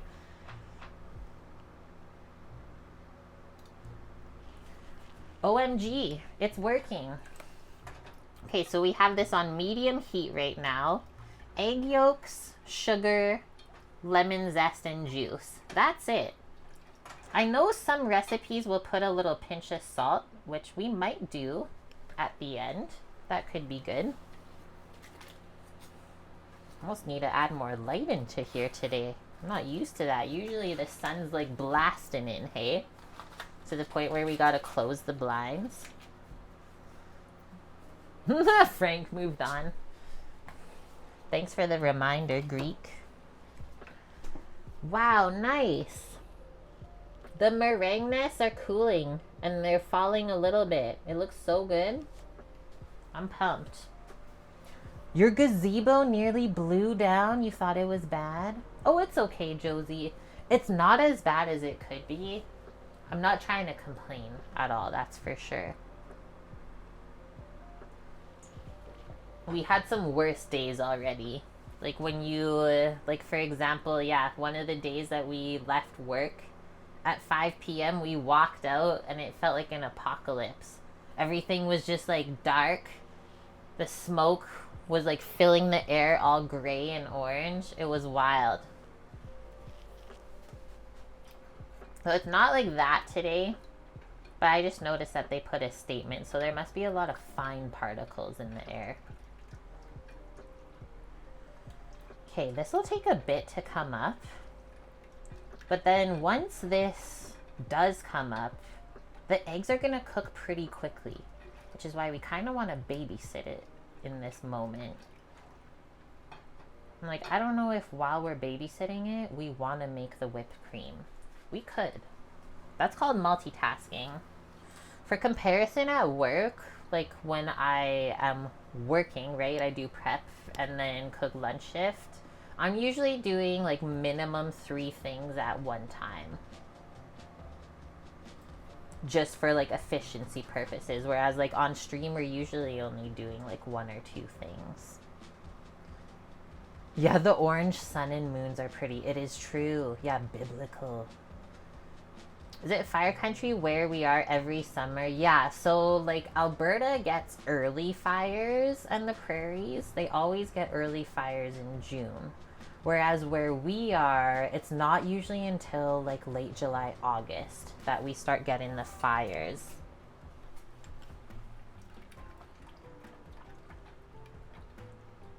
We've lucked out though. We haven't had any really big ones this year. I'm gonna knock on that wood for sure. Not like some previous years.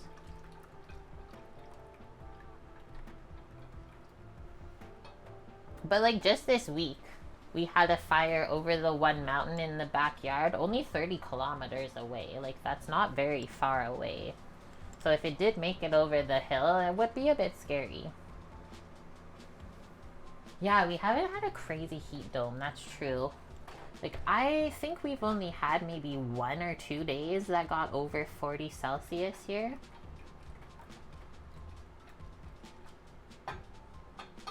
This is starting to get heated up. You can see the steam coming off of the surface now. There's still fires burning, but there's no smoke in Calgary. I think it's all in how the wind chooses to blow, right? Stop this. I don't know why it just disconnects every now and then, this camera. And then it will reconnect in a second.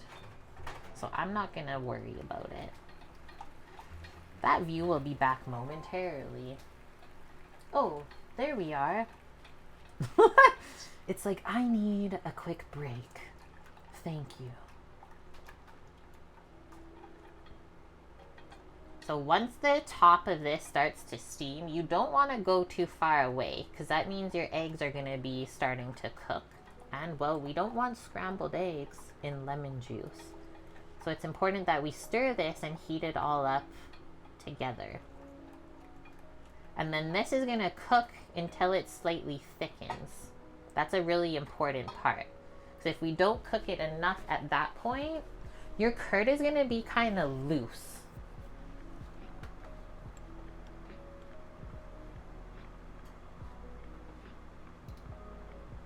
Low 50s, yeah, that was definitely insane, caretaker. And I remember the other crazy heat dome was the year we moved from the island, I think 2021. It was like 43 degrees in the morning that we were like packing up the moving truck. It was like, what is going on? That was so hot. Because Vancouver Island is usually pretty cool. It's like the rainforest of Canada.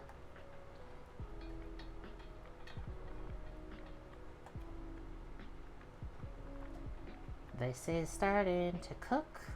You can see the bubbles have dissipated around the top as well. Cook over medium heat, stirring with a whisk until the mixture thickens or until a thermometer reads 170 Fahrenheit. Only 4 to 5 minutes, it says. So if you're being really strict, you can use a thermometer. This is starting to thicken slightly. Just because I'm intrigued to where we're at to see for everyone involved today. Wait, it is at 170. So it's done? That means it's done, but I don't feel like it's thick enough. I suppose it is though, because if you go any more, we're gonna get scrambled eggies. Okay, it needed a break. That sound was me moving the gimbal on the counter. We're back over here. So I took it off of the heat. And now, whoops, we are going to start putting the butter cubes in and letting them melt as we mix. So some people do it one nub at a time. I do a couple nubs at a time. We cut them really small. And we'll stir that in.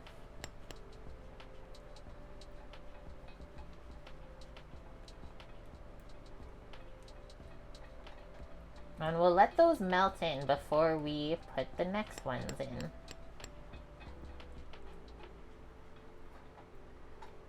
I love the lemon zest pieces in there. It's gonna taste so good. I don't know why the camera has to do this. I think we're gonna leave that and just come over to the cutting board. We're leaving that area.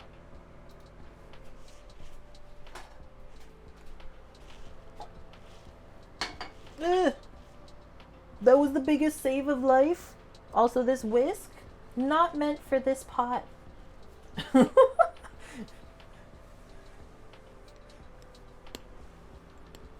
I wish the handle wasn't as heavy on this whisk.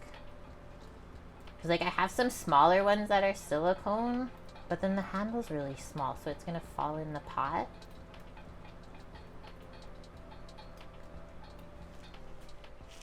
I have a mini whisk. I just don't think it'll fit. I think it'll be so small. But we can trade. Since that one decided to do that to me, I'm just going to pour the rest of that in now. All of the butter. Nothing like sticky lemon curd everywhere to get the day going. Okay, so then to cool this off pretty quick, the best thing to do would be to pour it in a shallow container that has a big surface so that you spread this out and can cool down the most amount of surface area. Rather than if we poured this into something tall and slender, all of that heat is going to stay inside of there.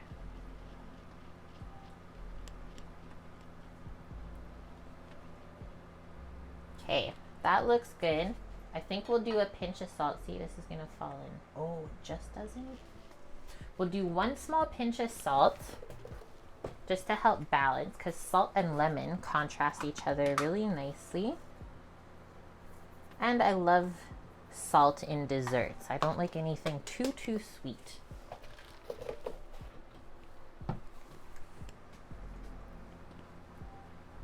And then we'll give it a taste and then get it cooling.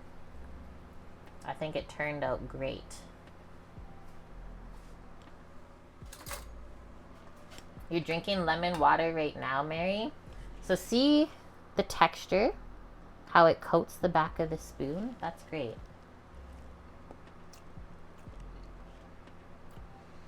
It's really good. Super lemony at the start, and then the butter kind of cuts through it. But really, really nice, like natural lemon flavor. Makes you salivate like instantly. It was kind of crazy, Greek. It's like straight up lemon in your face. You definitely have to like lemons if you're gonna have lemon curd. Because I've met some people in my life that don't like lemony things. There's not many of them, but they do exist. So you've been warned.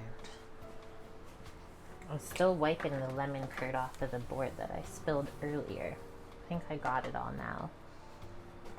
Okay, so now I'm gonna pour it into this shallow plastic container to try and cool it. And we also have to put a piece of plastic film on top so it doesn't form a layer as it cools. It'll try to form like a skin on the surface. That's not what we want, because then it's not going to be a nice smooth sauce later. Scrape all that out. It's so yellow it looks fake. It looks like we put food coloring in it. Wow. That's like nuclear. Definitely rinse the pot. I was a little surprised at how good the lemon taste was. It's true. It looks orangey. Maybe because the whisk was orange. So it was playing off of that, Josie. Okay, and then we need a little bit of this plastic to press on the surface. I also do this with my ice cream bases, any custards, puddings, stuff like that. Really anything, I guess, with egg in it needs this barrier. So it's the egg that will make that skin, I guess. Sometimes I thought it was the dairy, but this doesn't have dairy. Who is subscribing right now? And what is going on? Look at that. Holy, it's Annie. Nuclear caretaker. Hello?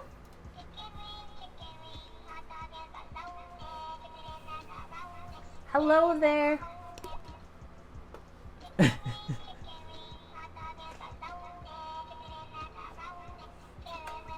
We have curd. We have the lemon curd going in to the fridge, everyone. I mean, if you wanted it in the freezer, the blast chiller, by all means, you could do that too. I don't know if we have space though today. We have an Annie in here joining us today. I hope you had a good start to the week. And thank you very much. We got a lot of subbies today. Annie just gifted out 5. Let's welcome them in. We got Join in the Kitchen Crew, Naya Nifera, Aspinator 8675, Yelling at Me, Lovey's Food Truck, and Salted Princess. Welcome, guys. If you've never been here before, I hope you enjoy your stay and learn something new. How's it going, Annie? And thank you for the follow, Mrs. G's Crafties. I like crafting too. You do that with guac. Oh, good one. Yeah, to keep the air off from it turning brown. Good tip. And he just finished pouring self-leveling concrete in the four corners of his kitchen. He's doing a kitchen reno. I'm proud of you for getting that done. Finally, the humidity is under control. And this concrete will dry quickly. Let's look at our roasted strawberry sauce. That's looking pretty good. You have a fan in the window? Nice. I got fan right here too. Look at that now. It's starting to get darker color, hey, on the surface. Still a little loose, like the syrup itself. But the thing is, once it cools, it will also thicken, right? Because the sugar is hard at room temp. And even harder when it's cold. I think we're good. I honestly think we're good. That was 40 minutes. Okay, if we give this a little stir. Yeah. I'm gonna call it a day. So now we just have to whip some cream and get our fresh fruit prepped. Like, look at that. Wow. Concentrated strawberry flavor. I can't wait to see the tiles. Okay, so we can turn off the oven. Cancel. We have our pavlovas done, cooling. Some of them have also fallen already on the side. You know what else I could do at this moment? I could just leave the pavlovas in the warm oven after, if we wanted them that way. You guys let me know. There's no pectin even in there. Just a little bit of sugar, a little bit of vanilla. That's it, Yuri. I inspired you. You have egg whites in the fridge, some lemons. It's like you were meant to find me. That's amazing.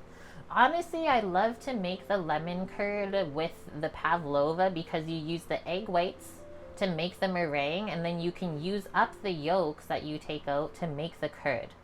Like, it's okay if you have extra lemon curd after the pavlova's gone, because it's good on other stuff too. Hi, Barbarino. How are you doing? Good to see you today. Yeah, strawberries are naturally low pectin. Maybe unless you blend them up and the seeds thicken it a bit, but that's it. Okay, whipped cream, peaches, blueberries, and mint. That's all we got left, guys. I'm gonna bring the mixer back. Not gonna work too hard today. That's for the rest of the week. We'll let the incarcerum do this work today. It already did our meringue earlier, and now we'll use the other bowl to whip the cream. You've been on mobile till now? Hey, that is a-okay. Give this a wipe. I'm trying to finish this stream before we get any thunderstorms. The other day, we were standing outside watching a storm brew up, like really quickly. In like maybe a 15-20 minute period, honestly. Just right out front. Like, it didn't really look stormy. Kind of raining in the distance, and then all of a sudden, just a massive lightning strike right into the side of the mountain. We were like, holy shit. And then we had to watch after to make sure it didn't light a fire. A thunderstorm? Maybe I did say it, Annie. Okay, where's all the pieces I need here? We gotta dig the other one out from whipping the eggs earlier. You got promised storms yesterday, but then they went right around you. That happens a lot here. Like, most nights it doesn't thunderstorm. But, like, seriously, the last week, I'm pretty sure, starting from, like, noon to midnight, we have had severe thunderstorm watch every day. Whether something happens, to be determined. Yeah, you love the storms until they get too raunchy and start, like, destroying stuff. Plants. Houses, vehicles, really anything. Just gonna give this a little rinse-a-roo and a wipe. It's next to the scale, Bob. What scale? I don't know what you're talking about. That's the other thing I really like, Annie, is yeah, when it does rain here, it means that I don't have to water my plants and fill the bird bath, stuff like that. I have to fill the bird bath morning and night here. That's how fast it gets drained. And we have one in front and back. Mary's trying an experiment she saw on a reel. Extra lemons submerged in water whole to see if you can make them last longer in the fridge. How long are they supposed to last? We need a self-filling bird bath. Yeah, just hook it up.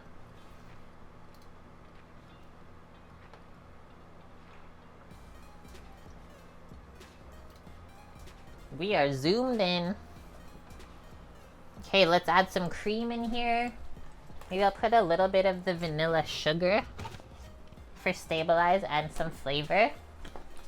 We'll do like, what, half a liter of cream should be good.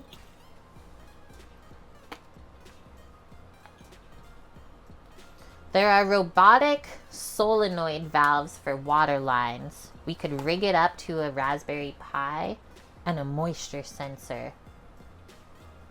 I feel like I've seen this before.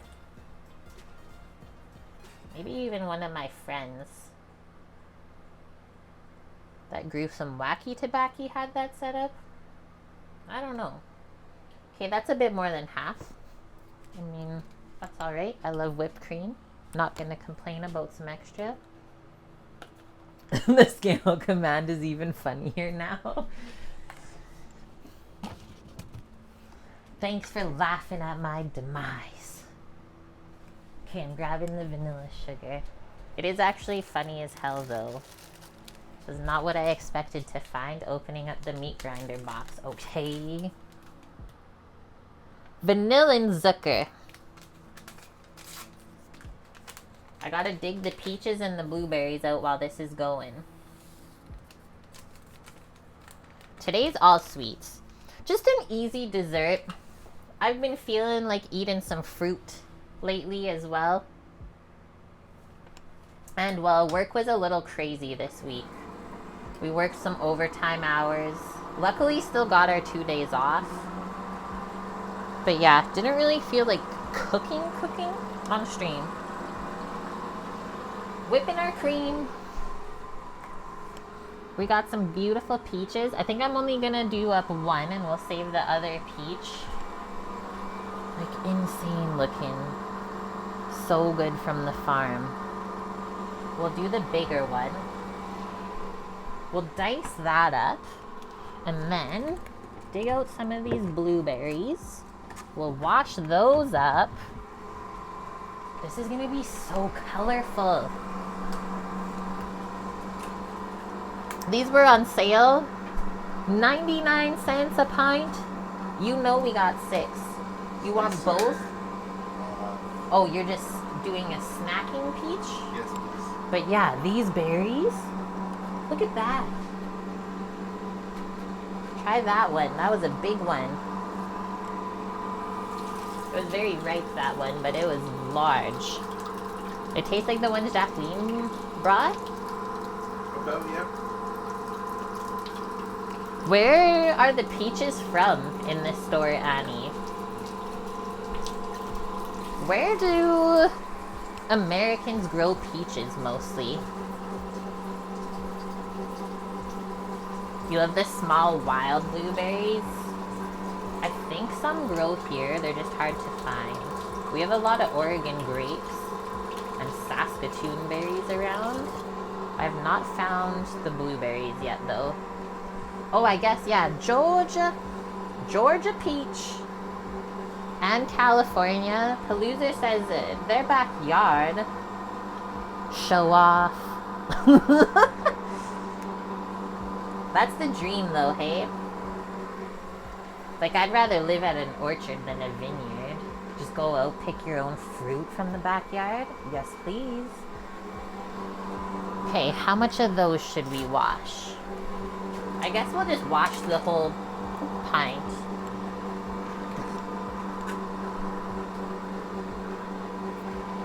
was committed.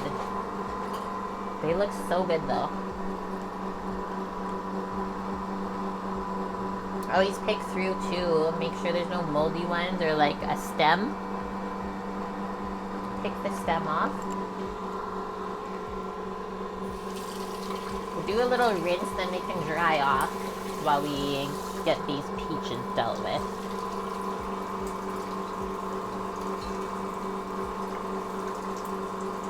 New Jersey even, and North Carolina. So the States has a lot of good land for growing stone fruit. Is it mostly just peaches? Hello, John and Sue. It's okay. I'm glad you could catch us when you do. I know also that my schedule is not the most consistent anymore, so just thanks for coming to hang out. Might have to do a peach jerk sauce. That sounds good, Eric. Okay, let's see how these are. So these are from Plot Twist Farms. Supposed to be freestone, but they haven't been coming off the pit too easily, so let's see. We did let these sit in the fridge a couple days to hopefully get it to loosen off. Colorado grows Palisade peaches. Well, because there's different varieties of peaches. It's true, Scooter. Yeah, we've made a peach barbecue sauce and served it at work with pulled pork. Can we twist it? Yeah, so lately what's been happening with this is the whole fruit will just tear apart in your hand. And so we've been having to cut what we call like fillets. So we'll just take our knife and cut around the pit. Unfortunate, but you can see what I'm talking about. So this is super, super soft, and then the inside is not ripe enough to come off of the stone yet. That's why when it's called freestone peach, it's supposed to mean that you can twist it apart, even if it's a little underripe. That's okay. I'll just kind of treat it like how I cut apples sometimes. Watch for the pit, right? Just cut around it. We'll try to get the most that we can out of this still. Sam can munch on that. Yeah, that is quite hard in the center. I don't know if we want to get into that next one. Let's get a small container. Yeah, cutting the cheeks off the peach like a mango, literally. That's a good comparison. And then we'll just dice this up. There's going to be like a nice sprinkling of the fresh fruit over. I'm watching my cream too so that it doesn't over whip while we do this.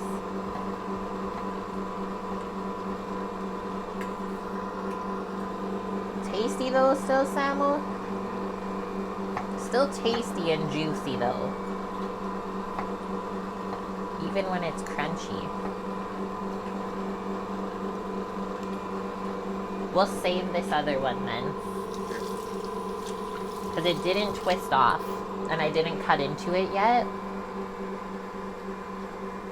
Oh, look. I love peach bellinis. Yes, please. Look at that color contrast. There's almost juice in it still, though.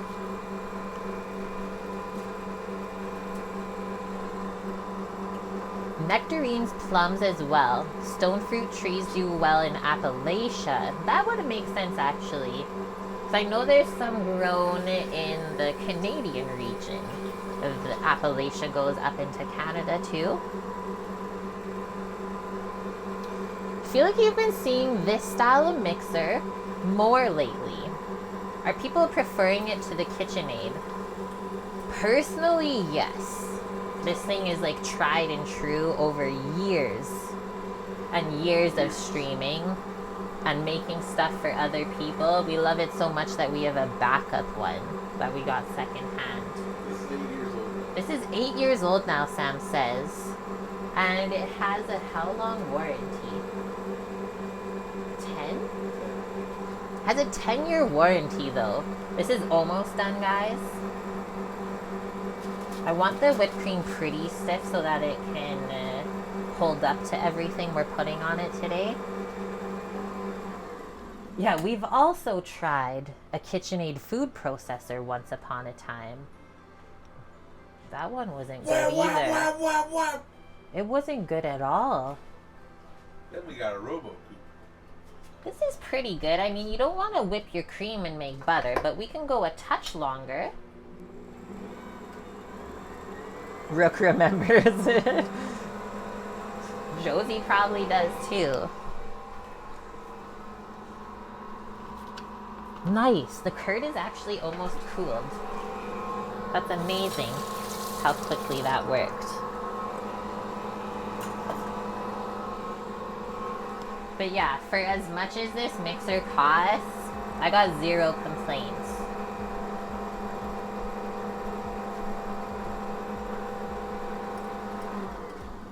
I love meat grinding with it. We have the grain mill. We have the pasta rollers. The lid came off. It would never start the KitchenAid food processor. I think we just had a lemon. So then we can kind of test the whipped cream like the meringue from earlier. So it's nice and stiff. It's standing up. We're good to go. Get rid of the mixer. Yeah, the grain mill is awesome because we've also done more than just like grain. Like we've tried rice. We've made rice flour with it. Works so good.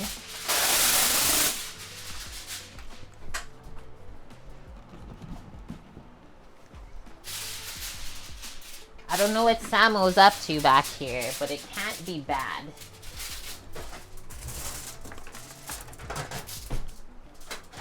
There's a clip, Josie. That's when you know. We need a beater cleaner, man, though, so we'll leave this over on this side. Oh, beater cleaner right here. No, you have to finish first. Look at the swirls, though. How cool is that? We had a good day off yesterday. What, I didn't really sleep in. Or did we sleep in yesterday? Honestly, don't remember. But we were up early. We went and got coffee. We went and did some errands. Came home. Hung out. Oh, we watched the F1 race finally. That usually happens on Sunday, but we've been watching on Mondays. Always one day behind. Yeah, we just had a nice relaxed day yesterday, which is what we wanted. And now here we are. Back. Okay, blueberries are washed. Let's get them in a container as well. Will they fit in here? I don't know. There's some chonkers. I flew my first grab ship. Oh, Sam was playing. Oh no, I forget the name of the game. Come on, dear. Rim World. I remembered.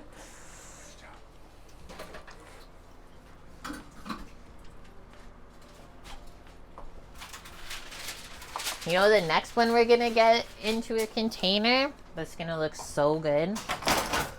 Oh my good gosh. I'll fix it, don't worry. He's slamming and jamming back here. We're just trying to finish stream. Strawberry sauce. You're a bad influence? No. It's all good, Annie. I think it's a good influence. Let's see how this comes off. See? It's already cooled. I'm going to get a spatula. Oh, yeah. So we had to redeem our prime rib from the rotten one that we got served last week. They were on sale at the store this week. So we asked the butchers to cut us a couple steaks. And boy, do they love that. Okay. We might need to spatula this out. I'm going to make a parchment taco. Flow it into this cup. I don't know how the juices are going to go, though. We'll reveal it once it's all in there. They smell so good, too. They look good, and they taste good, and they smell good. Wow.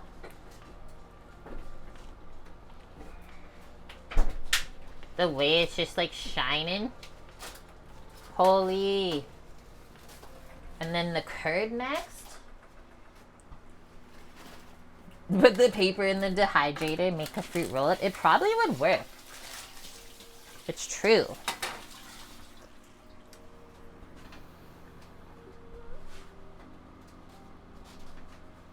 Rook, he was saying you probably remember the crappy KitchenAid processor.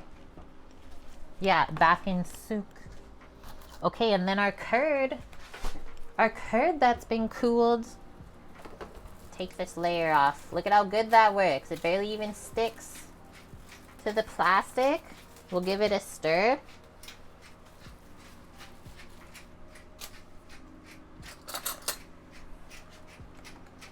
Whoa. Ooh. If it's not jiggly like that, something's wrong.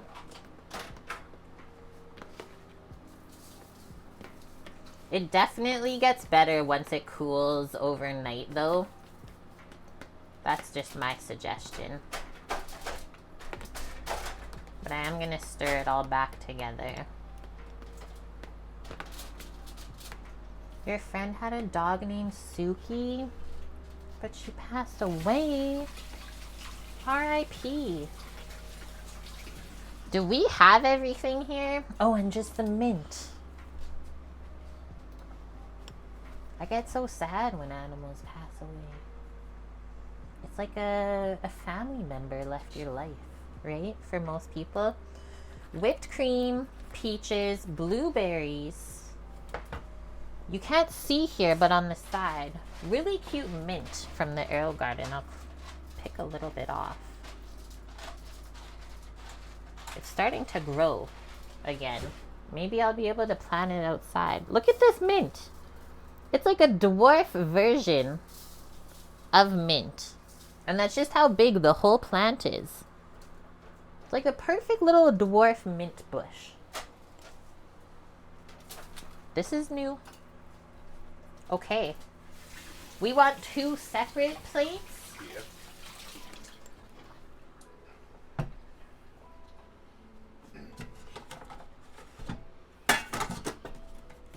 There they are. We gotta wipe that one. The other one's fine. Yes! Suki and Posh. 17-year-old Staffy. I saw such a cute one at one of the rescues back in Alberta. Don't even talk to me about the cat. Is that a custard that you fill the pavlova with? Today, Annie, we have our meringue nest, whipped cream, lemon curd, because you use the egg whites to make the meringue and then you're left with yolks always. So I love to make a lemon curd to use up the yolks, and then just the roasted strawberry sauce. The strawberries roast at the same temp that the meringue bakes. I thought perfect. And then our fresh fruities, blueberry and peach, and then the mint. Easy. Okay, let's get these assembled. Mint will survive an apocalypse. It's like the original plant. I can't believe how like dark it is in here today. We're gonna turn the light up a bit just for plating. Hello, Ender Sky. I choose the next one, please. Ender. Sam chose his meringue nest. I'm gonna choose this corner one just for a photo purpose, I think. So he's gonna build his how he wants. Just gonna show you how it comes off of the tray. No problem. So the outside is crispy egg white, and then the inside's like a marshmallowy, fluffy egg white that's been baked. So you get a contrast of 2 textures.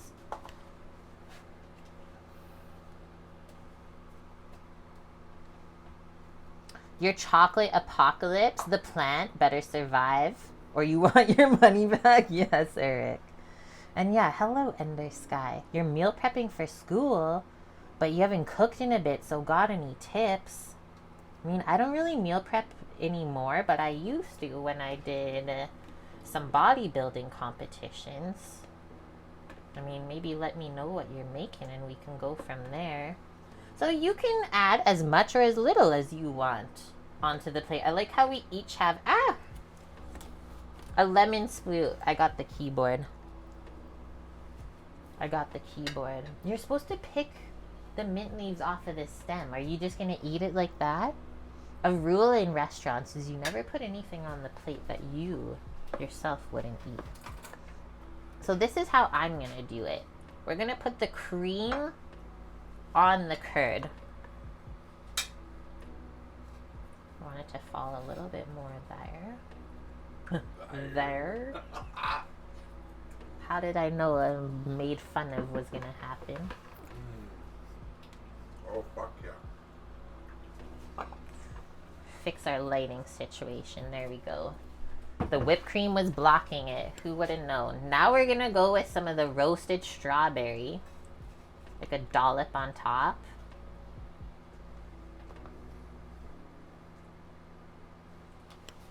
Then we'll go peach.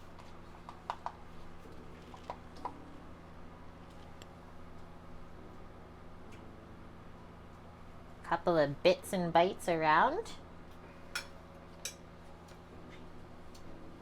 And then some blueberry. We gotta come closer now, I think. Yeah.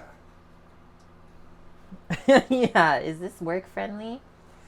Sometimes things pop out by accident. It's an expression.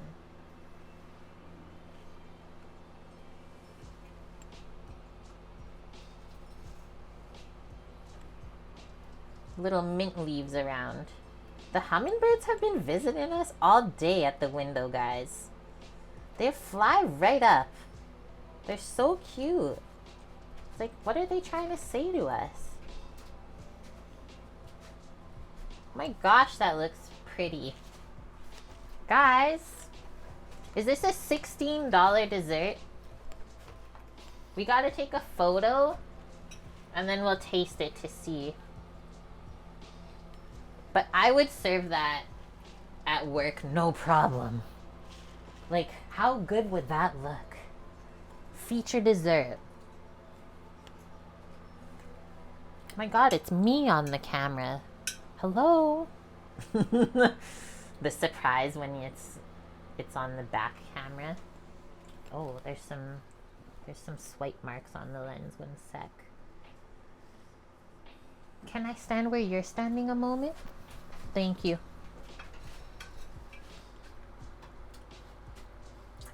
It's not very good lighting in here today. Take it outside. We can turn the light up.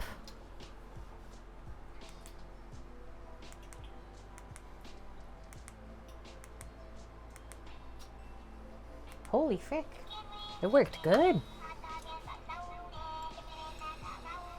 Oh my gosh. Still someone's phoning me. Okay, that actually worked so good. Is that Flood City coming in? Thank you for the 43 months, friends. I'm just taking a photo of mine. Sam's disappeared. What the heck? I didn't even see him eat all of it that fast. This looks gorgeous though, guys. Would you eat the heck out of this like he just did? I can't wait to try it. For 16 bucks, you would just get another cheap steak at the restaurant. That's a good price. Thank you, Annie, for the 495 bits. Leah Loves Lunch says, I'm going to try making meringue now. One of the aquafaba ones. What do you want? Yeah, I like that. He said it's not good, guys.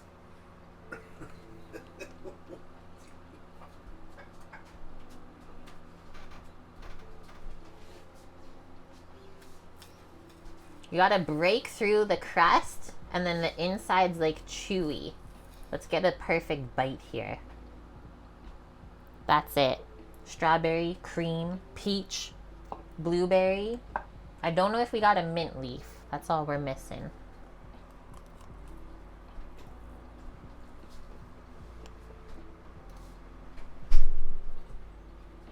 That's really fucking good. I crushed that. You should be like chef. That's a delicious dessert. Like, wow. That's exactly how I thought it would turn out. You got like the crunchy, kind of toasted flavor from the egg white meringue. And then the next flavor was definitely the lemon curd. Really like refreshing. To the point where you didn't even almost taste the whipped cream, the really creamy part. And then the strawberry, blueberry, and peach together. Holy shit. And thank you MZZV for the 500 bits, my friend. Kicking off a hype train. Yeah, that sounds amazing, Rook. Steaks are $16. Just for comparison, our featured tenderloin plate at work's like $62 or something. Whoa! This is so good. It's light. Also, we've never talked about it, but it is gluten-free as well.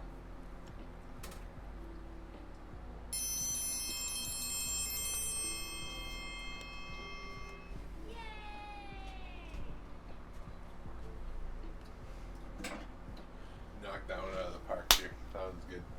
Wow. Thank you, Annie, for the 500 bits as well. You making the jowls? 36-ounce prime porterhouse with 3 sides and a salad and blooming onion for $33. That sounds good. Well, you know what I got served for $33 on a plate? Rotten prime rib. Oh my god. Zucchini, a small ass fucking Yorkshire pudding, Holy some frick. over cornstarch gravy and like Which is why, potato. yeah, which is why that's what's going in the oven tonight. So last Sunday was usually our Friday, our day off from work, right? Going into our weekend for Monday, Tuesday off. We're like, yeah, we'll go to this pub for prime rib on Sunday. It's $32 a plate. It should be awesome. Have it on the way home from work. Everyone will be happy. I don't gotta cook dinner after I've already cooked for like 100 people at the restaurant.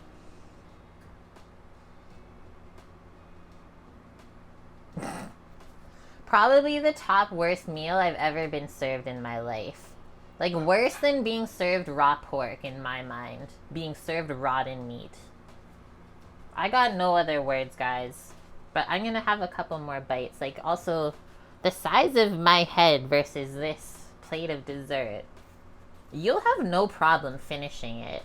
I think the size of the nests also turned out really good. Like, from where they started to what they expanded to, I didn't think they'd expand that much. Yeah, you don't like pork ceviche? This one time we were served raw pork at like one of our favorite restaurants, so I wasn't even super upset, just a bit more disappointed in the kitchen team. But yeah, it was like they seared the pork, but then when they picked up the bill, they forgot to put it in the oven. It was just like a pork loin that was seared but raw in the middle. That's an interesting texture. And that's how you knew it was raw, right? Same way you'd probably know chicken was raw. But yeah, rotten meat's worse than that.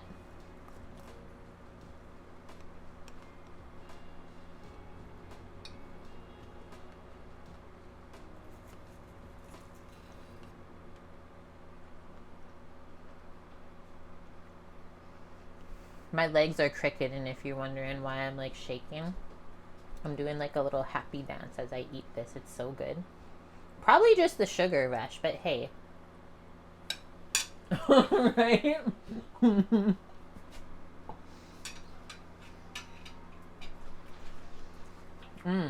The peach flavor is super good when you have it by itself. Okay, guys. I know we got a hype train, but we are wrapping up here. It is our last day off for the week and then back to work as always. But at this point, I think we only have around like 3 to 4 weeks of hard work. And then it's going to start to taper off with how busy we are. So maybe we'll start to get off around like 3 p.m. again. 4 weeks. At like come September, end of August. Yeah, Sam said 4 weeks. MK check Food and drink streamer? Okay, we can go find somebody new, Annie. You know I like to do that. But yeah, guys, hopefully we inspired you today. Enjoy all the yummy fresh fruit of this season because we don't always get that. But I also said that you could make pavlova in the winter and just use frozen fruit because it's picked at its prime too if you have a hankering for it. And yeah, you too, Rook. Thanks for hanging out with us. And thanks to whoever gifted you the sub. Was it Annie or someone anonymous? I forget. I don't know what day we'll be back next week. Maybe we'll do 2 streams on Monday and Tuesday. I'll let you guys know in Discord, as always. But yeah, wow. This turned out super easy. Minimal ingredients.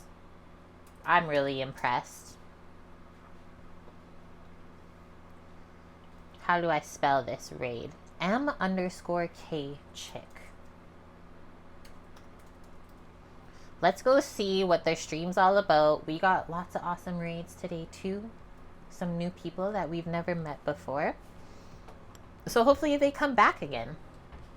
Okay, guys. We're wrapping it up. You love this stream. Thank you, John and Sue. Wrapping it up once again in the kitchen.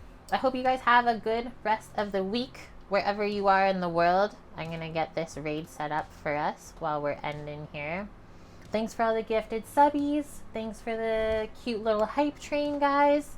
The bits, all the new follows, and like I said, the raids. Because we love to meet people all the time, new from the internet.